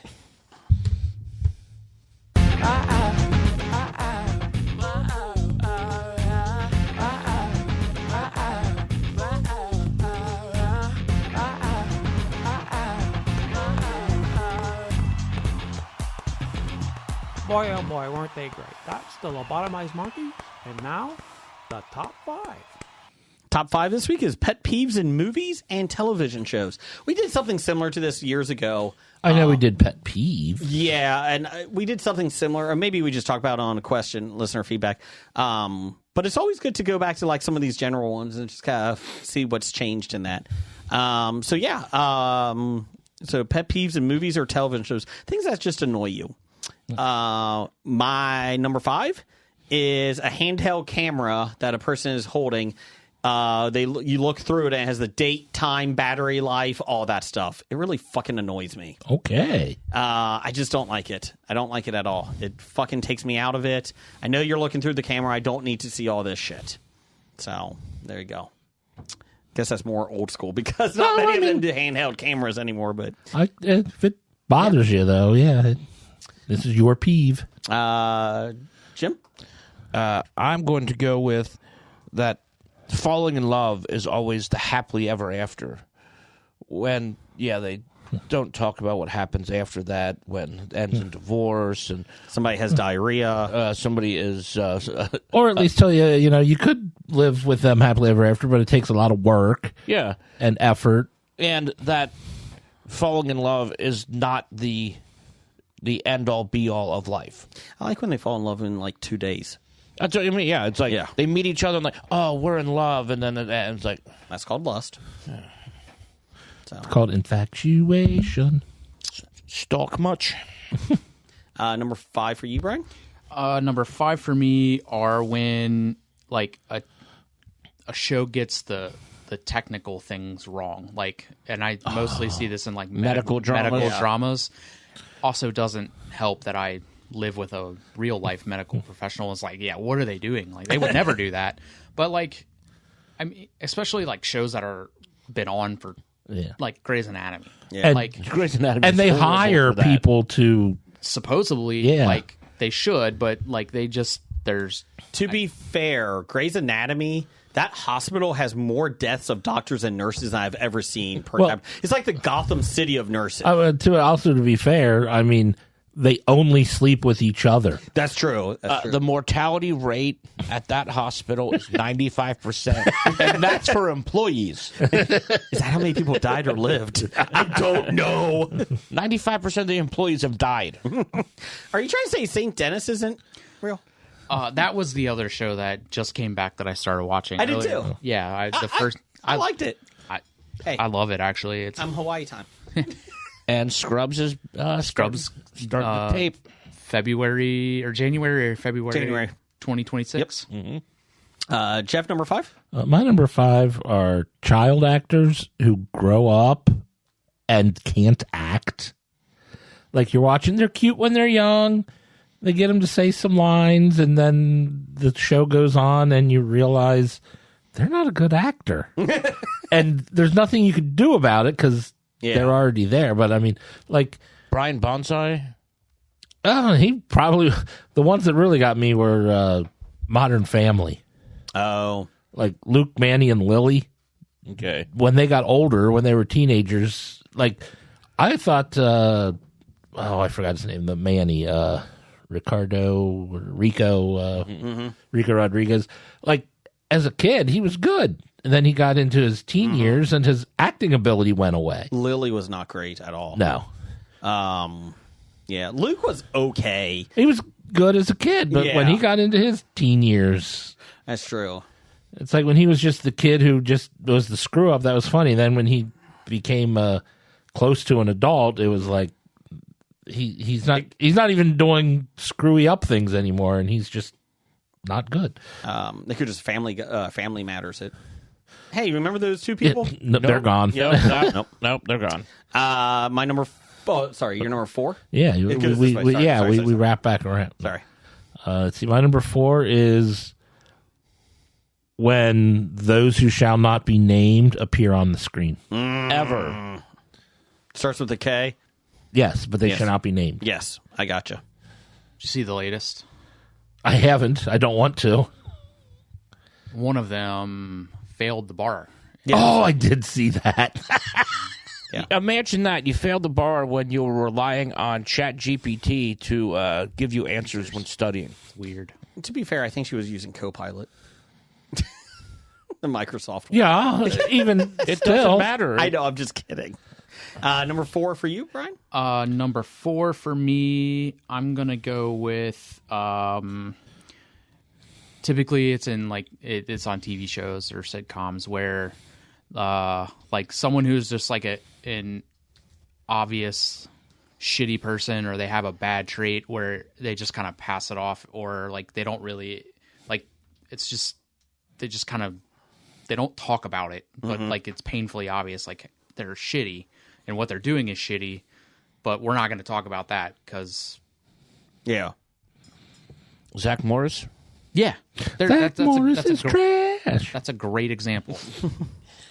I like how I forgot the actor. What's his name? Mark Paul Gosselaar. Mark Paul Gosselaar pretty much came out, and I think somebody was talking, like raving about how this and that, and he's like, "You realize Zach is the villain in this story, right?" Number 4 for you, Jim? I'm going to go with how the good guy is always right and the bad guy is always wrong.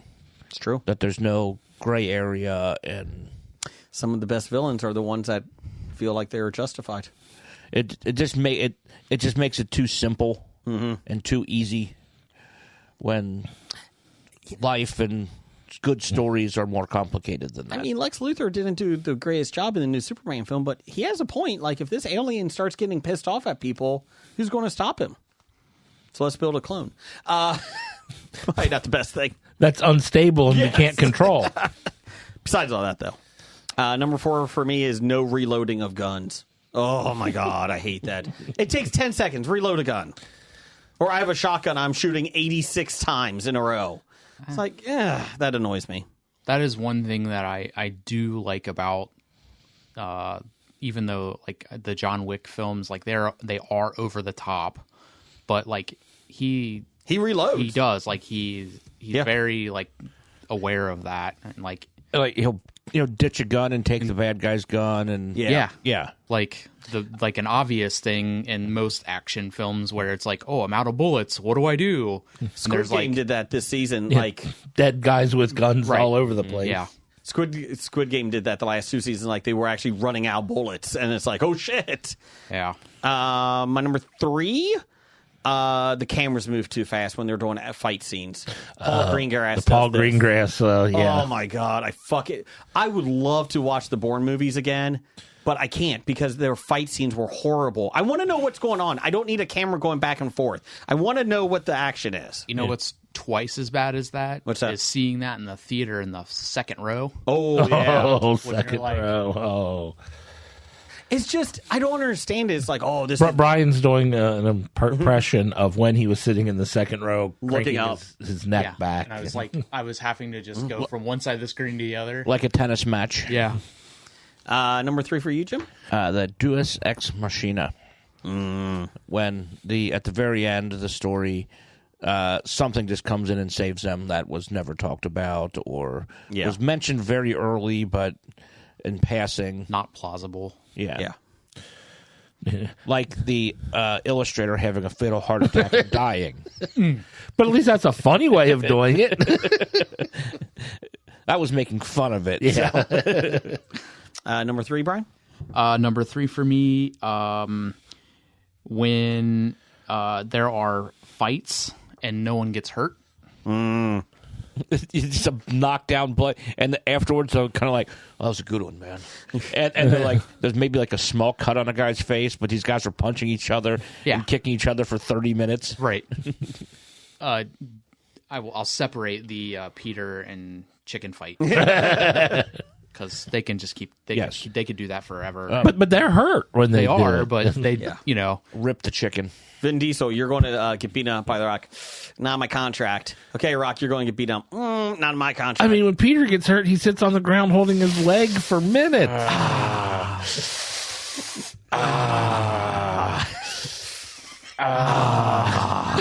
All 3 of you doing that at the same time. Jim, let's do that for 37 more minutes. It's like Family Guy. It comes back around being funny. Well, this is an episode of Hope. It was 2 hours and 55 minutes. 38 of it is just 3 guys going, Doing a Peter Griffin impression and not saying anything. Ooh, piece of candy. That's James Woods. Oh, sorry. Jeff, number 3. My number 3 is when there's obvious studio interference. Like, you can tell what the movie or the show is supposed to be, but then there is something the studio forces them to do, or they do something that kind of lessens the experience. I have a problem with that in reality television.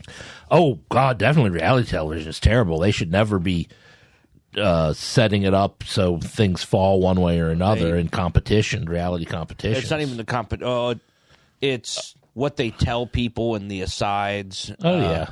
And so they come back and they have like, oh, this what would they say if this person said this? That person said what? Yeah, so they set. What if they said it? I didn't say they said it. Just what if they did? I am watching a new reality show. They do that a lot. It's Joe Schmo Show. Very, very interesting. I can't believe how scripted that show is. I know. 4 episodes into But I was thinking, even with like movies, like a movie that we both loved was King Arthur. Yes, but there are moments. There are moments, and the moments are because it was originally supposed to be a winter rated R movie, and the studio said, we need a summer tentpole, so we're changing it after they filmed. Yeah. So they had to re-edit and bring back the cast to add some scenes to make more sense of the new direction. And like those new scenes are so obvious because like Ray Winston is wearing headgear to cover the fact that he now has hair because he was doing other things in the meantime. It's a good film. Things like that. And it's like, or you go and get the director's edition, which I got on DVD, which was so much better. Yeah. I have that too. I hated that film. I know you did. Number 2? Number 2. Where's my number 2? When television shows have crossovers with other shows, when you see them in reruns and you don't get the other shows. Yeah. So when like there's an NCIS crossover where 3 different NCIS teams are getting together, and you're watching a marathon of one of them, and then you only see the first part of the story, and then all of a sudden that story's gone because you're on to the next one because you didn't see the other I think two. when they make crossovers, every episode of the crossover for every show that's involved belongs to all shows and should be inserted into their storylines. Like Always Sunny and Rabbit Elementary. Yeah. Jeff, there is a NCIS crossover this week. Yeah. Oh, yeah, with the Origins. NCIS Origins. Gibbs is coming back. Gibbs is coming back, and based on something that happened 48 years ago in his childhood. Not childhood, his early career. Beginning, the start of his career. Like Probably not 48 years of... year 2 of his career, let's say. Brian, number 2? Number 2 for me, laugh tracks. I didn't even think of that. We got to get away from that. Which is funny because back in the 80s, that's all of it was, and 90s. Oh, yeah, And then 90s, now you watch it, you're like, oh my God. Like, Yeah, it's just painful. And the worst is the shows that the laugh track actually ruins the jokes. Yep. Like first half of season 1 of Sports Night. Mm-hmm. It's like, especially when you are used to watching the show and then you go back and watch the first episodes and the laugh track is there and you're like, oh God, this is so awkward. And there shouldn't be that laughing on this. I mean, it's very witty, but those laughs are so bad. And the best is like 5 episodes into Sports Night season 1, like they just have like a subtle laugh track. Like it gets less, and you're like, "What the fuck is that?" Like, although I haven't seen it, but I've heard people say you can't watch like The Big Bang Theory without the laugh track because then it's just sad and pathetic. I could see that. It is like people have removed the laugh track and they're just sitting there talking, and the laughs aren't hitting. So it's like, oh. Number 2 for you, Jim? Number 2, it's the funny fat friend or the smart nerdy friend when people are so much more than that. It's just lazy writing. You trying to say Jamie Foxx was typecast? It was a stereotypical nerd in Amazing Spider-Man when he fell into the pit of electric eels. Oh, that was so bad. I wouldn't really consider Jamie Foxx going into this. Well, it was bad. It was bad. Well, Poor. if you're going to like to talk about Spider-Man, you talk about what's Spider-Man's friend. James Franco. No, Ned. Ned. Ned. It's Ned, yeah. Yeah. He becomes Hobgoblin. Well, in the comics. Well, and honestly, Spoiler. I don't think it's happening in the movies. that kind of leads into a what you call it of mine? Honorable mention. Honorable mention, so I'll hold off on talking about that. Number 2 for me was this is why I thought of this top 5 from the studio from Tyler Perry. No, it's not good because it's from Tyler Perry. Nothing is good coming from Tyler Perry. I do not need that on every one of my fucking commercials I see. From the mind of Tyler Perry. No, it's awful. He Fuck off. was actually fantastic in the movie Gone Girl. He was. Okay, fine, but he didn't make that. No, he didn't. Yeah. When When it says from the mind of Tyler Perry, no, I'm out. I can say with certainty I've never seen that. So you It's on a lot of his TV shows now. you don't like Meet the Well, I don't Browns? watch any Huh? of this. You don't like Meet the Browns? No. You don't like any of the Medea movies? And my number 1 is they did this ever since Superman, I think, versus Batman, or one of them. I forget which one.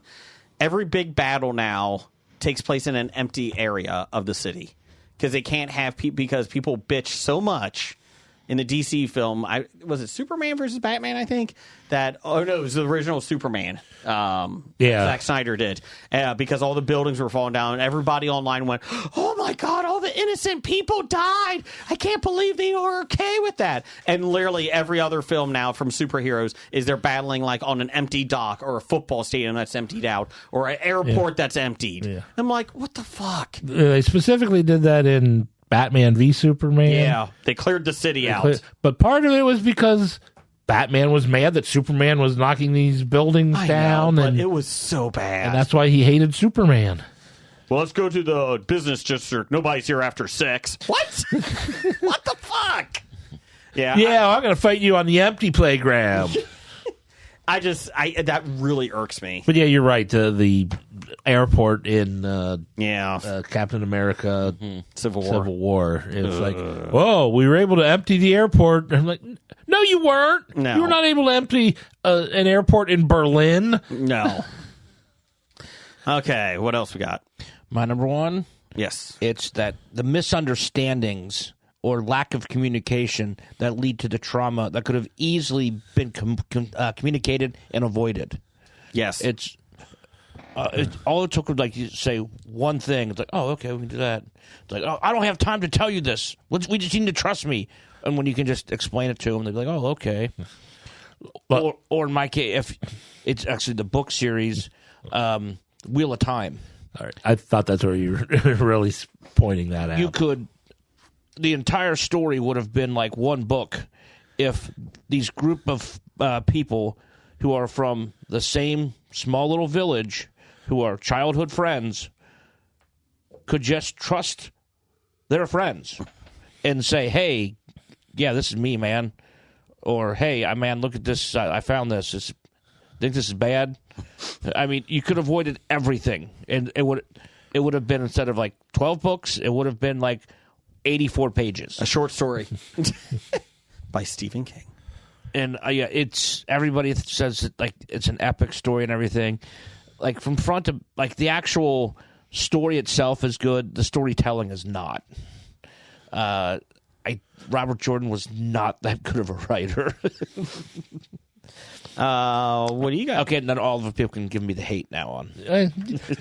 You probably deserve some hate, but probably not for that. Brian, number 1. My number 1 are the painfully obvious, drawn out things. Wow. No, like storyline.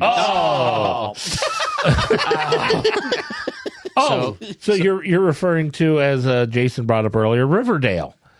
Riverdale, so I've never seen that. Riverdale. So Oh, okay. There was a murder.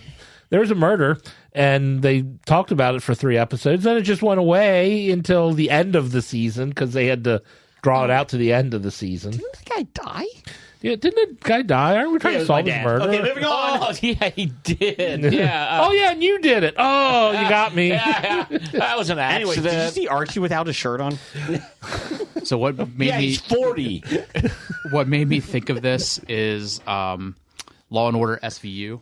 Ooh. So from the beginning, there has always been some sort of like them alluding to Benson and Stabler and them being romantically, but not like, and it's like 25 seasons of them, and they're like just now, from what I've seen, I'm like a season behind. They're just now kind of starting to talk about them getting together. Yeah, because Stabler is coming back to SVU. Yeah, so like it's just like that's so painfully obvious that these two people have this connection, and you're just choosing to like drag it out, like when they could have addressed it and like they could have done something different with it. I don't know. I just that kind of stuff, like when like it's like just do it.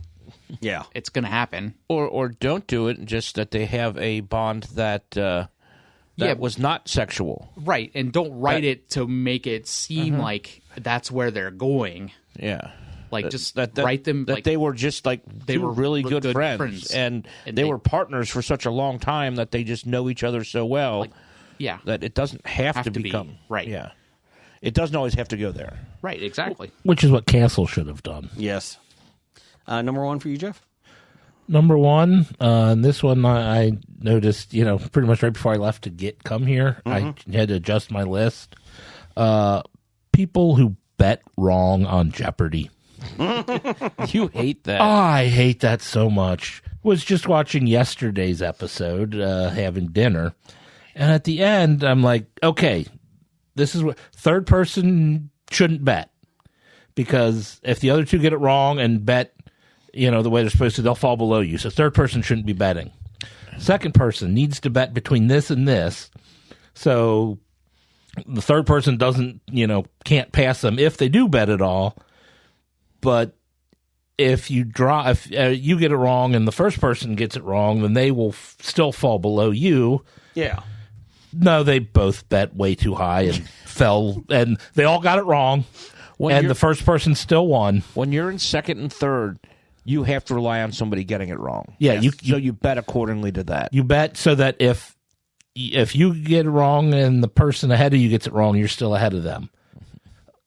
Or you finish ahead of them. I mean, obviously, depending on how far behind you are, some things might kick in. When you're in second, you know how much first place is going to bet. Yeah, they're going to bet to beat you by about $1 or $100. Yeah, which she did. She bet properly. She bet enough to win by 1. And in second place, you have to figure they're going to bet that much. So what I'm going to bet, I have to remain above that if I get it wrong. Yeah, you do sometimes have to take third place into consideration when you're in second.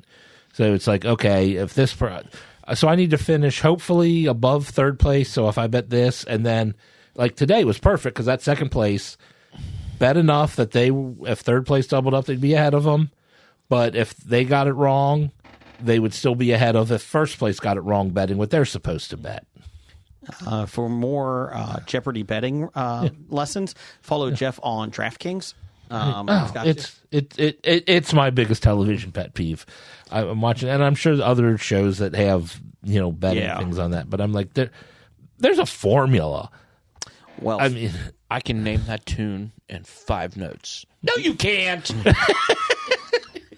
They give you a clue. Either you know it from the clue, or you need more than 5 notes. We had listener feedback on this one. Randall Holt at RJ Holt 666. He's not evil. He's just handled like my brother. He just had a top 1. The incompetent, stupid dad. Can't change diapers, make dinner, drive carpool, etc. I like that.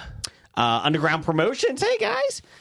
They had, there's the plot line that goes against past behavior. Ross liking ice cream. Sheldon gets cats. Season 5 always shakes the characters up too much. You'll see when you look at any Season 5, it looks and feels different. All bad guys. So there you go. Yeah. Also, all bad guys are left-handed ruins plot twists. It was left-handed. Jacobo at tweets by Celebrity Jacobo. Nope, just tweets by Jacobo. Celebrity Jacobo at tweets by Jacobo Just said, nope. Gaping plot holes. Historically inaccurate portrayal of characters in period. In period pieces. Yeah, he's a huge fan of like Braveheart. Yeah. Because that's dead on history. Time travel, butterfly effect. You listening to Blake? CGI instead of real sets? Yes, please. I agree with you on that. The unnecessary sequel seasons that are just beating a dead horse for more money. And honorable mention. Season 2 through 46. Honorable mention. Seasons that take too long to make, or shows that take too long to make between seasons. Oh, yeah, that's a good one. Let's see here. Yellowstone, anybody? Stranger Things? That's a show? Yes. I thought that was movies. It's a sequel. Well, they've started off as a show. Now they're just independent movie finales. I don't know. The people that are in it are now adults.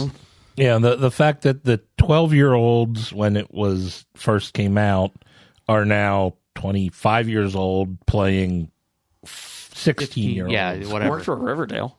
No, it didn't. Paco Suave, Nothing worked for Riverdale. a.k.a. Doug, has said, number 5, when Blake is not there.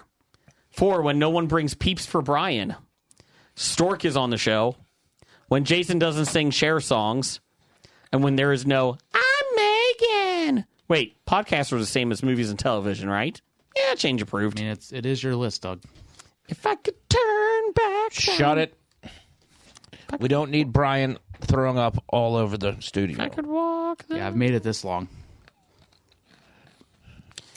Let's see here. Did anyone have the Facebook ones? I do, if nobody does.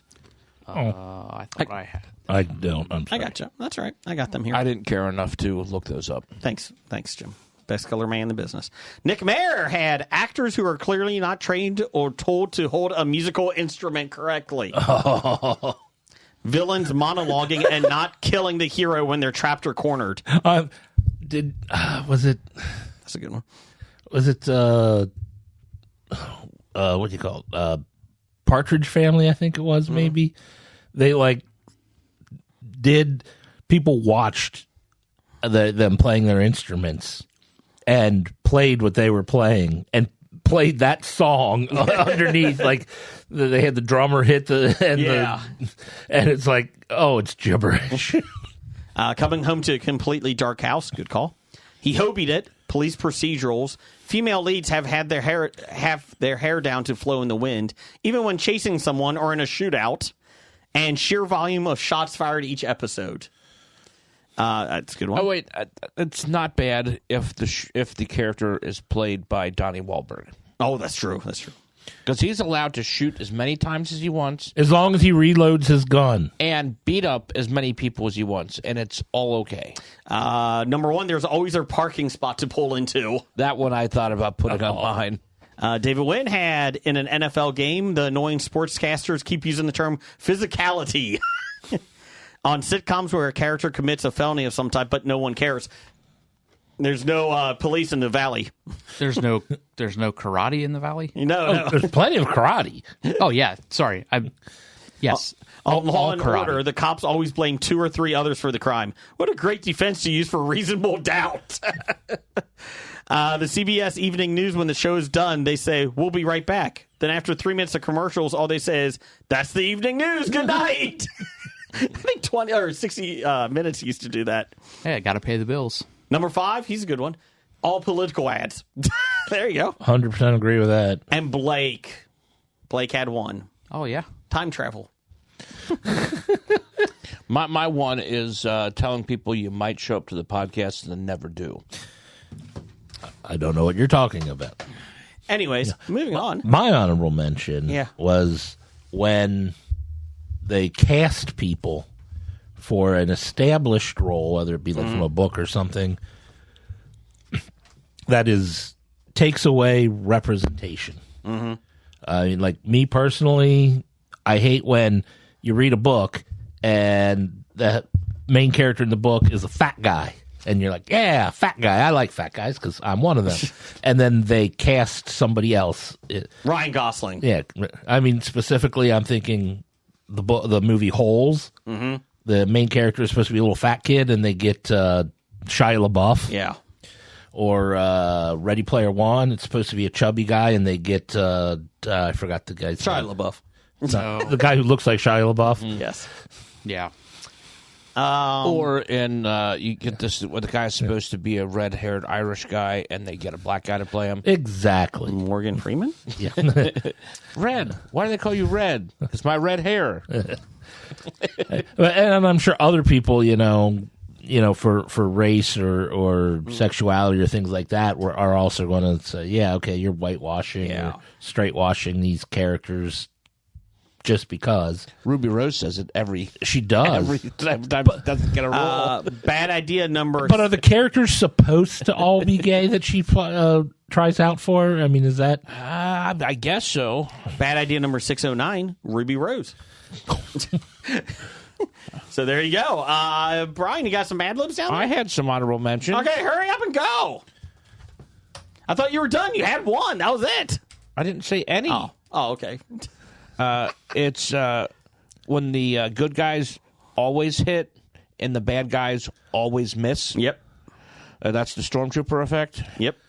And then in sports, when all the nicknames for white people, like in basketball, like, oh, that kid's a gym rat, or that kid's a coach's son, oh, that kid's a real grinder. All these descriptions are always the white kid. What they say to describe him but not saying he's white. Okay. Or when they give sports nicknames, a guy named Joe is named Joe Cool. That's a terrible nickname to give somebody named Joe. It's been that Joe way Cool, for he's 60 got a real years. high motor. Or it's when a listener gets 87 nicknames. Or that's cool. Yeah, that is cool. Like anybody named Mike gets the name Iron Mike. It's like, okay, come on. There's already been plenty of those. There's only We don't one. need to- Sharp. Iron Mike, man, he's a real grinder. Iron Mike Sharp, baby. Brian, you got a Mad Lib? I do. Jeff, give me an adjective. Moist. Oh, man. You had to go there already to start it off?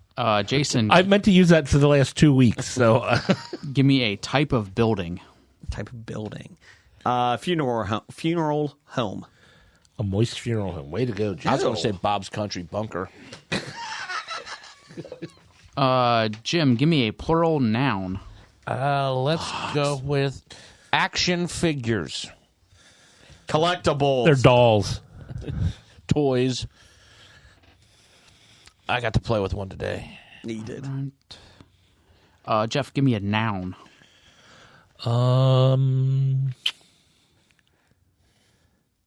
Hamburger. Hamburger. Hamburger or hamburglar?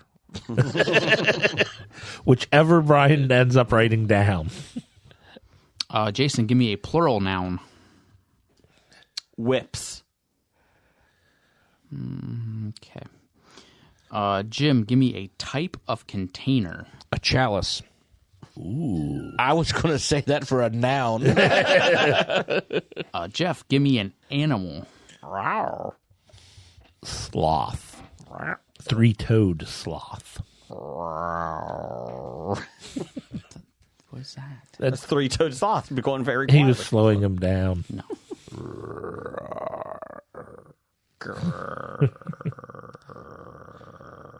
Hey, you guys. Sorry, Brian. What else? Jason, give me a place. A place. Herman's Head.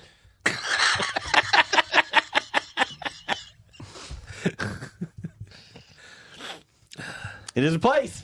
Is that next to Marblehead? Yes. Or? Jim, give me a verb ending in ing. Fucking. Gallivanting. Like that one. Going with the G words today. Yep. Wait, chalice isn't a G word. You know what's Like- weird is that this the question says ask for a verb ending in ing, And I gave him one that ends in ing. And you gave me one that ended with a G. Wow. Good job. Simmer down.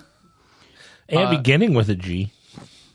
And that I didn't even ask him for that. Oh, Rhymes with P. Wait a minute.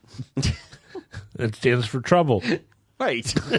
Jeff, give me a plural noun. Ooh, a plural noun. Edible underwears. Wieners. Jason, Like hot dogs, Jason. I don't know where your mind is. give me a type of building. Another one?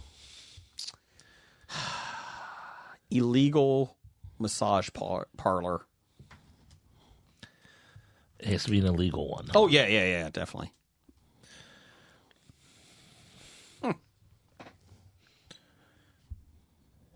Okay.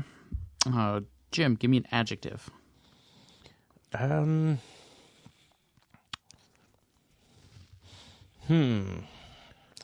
adjective. Bigly.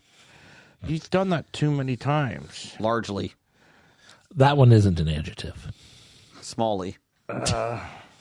Repeatedly. No, that's an adverb.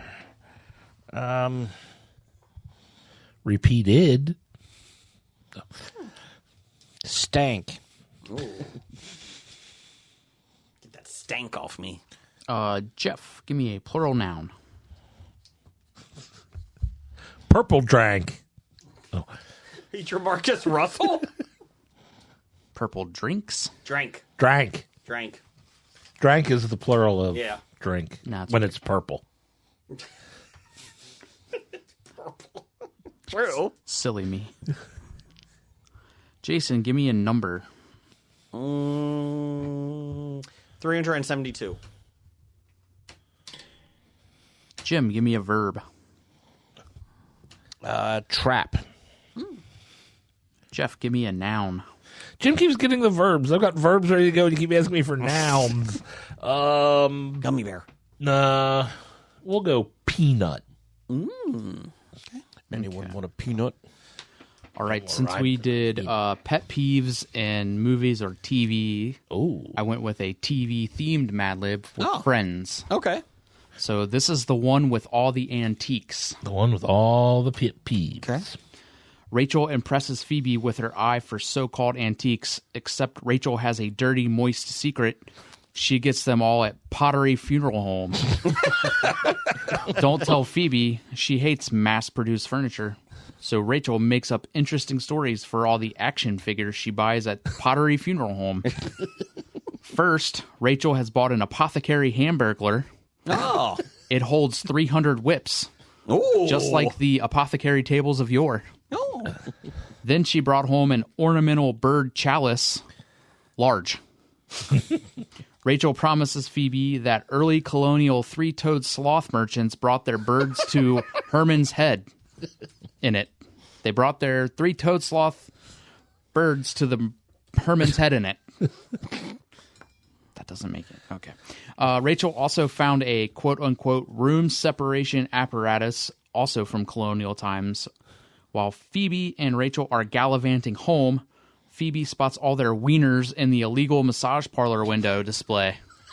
Makes sense. Makes sense. I can see that. Wait, I'm on display? Wait a minute. I see a lot of hot dogs in illegal massage parlors. And she's very stank with Rachel.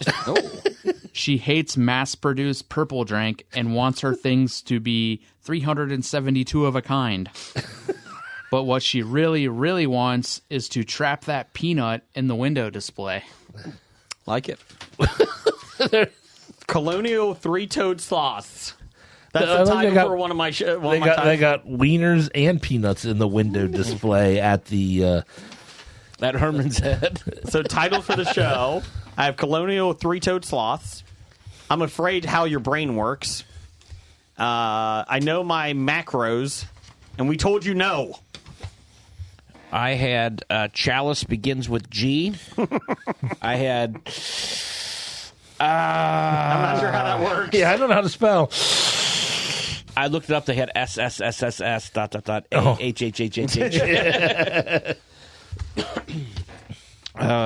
Your love. Let's see. Your love levels come back strong. Halloween leftovers. Sit on my hands. Jason ruined or Jacobo ruined our macros. What's the password? This is not the password.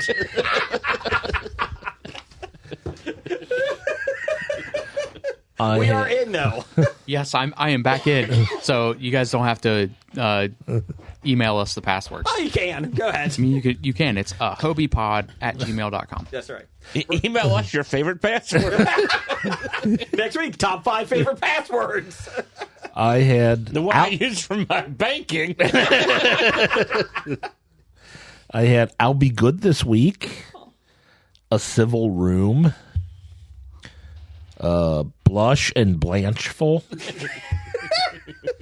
and I'm here to check your love levels. Blush and Blanchful. I had the only two that I wrote down were Sit on My Hands and Dreyfus Under the Bed. That's why I couldn't see him. He was there. But it was a civil room. He slipped right off of that chair. Yeah. What did everybody like? I like the Blush and Blanchful. What were yours, Jim? We had Sit on my hands. Oh, that's a good one. Yeah. Sit on my hands. Because you had that too. Chow's with the G. Your love levels come back strong. Halloween leftovers. Jacobo ruined our macros. And then, what's the password? Or this is not the password. Oh, actually, I wrote down one other one. Yeah. Oh, you know what? No, that's the password. No. I'm not going to tell you guys my password. It is RBJ664 at 77G. Spangler Circus Penis. Thanks, everybody, for listening this week. And we'll be back next week. And We will. Roger says goodbye. Goodbye. Bye.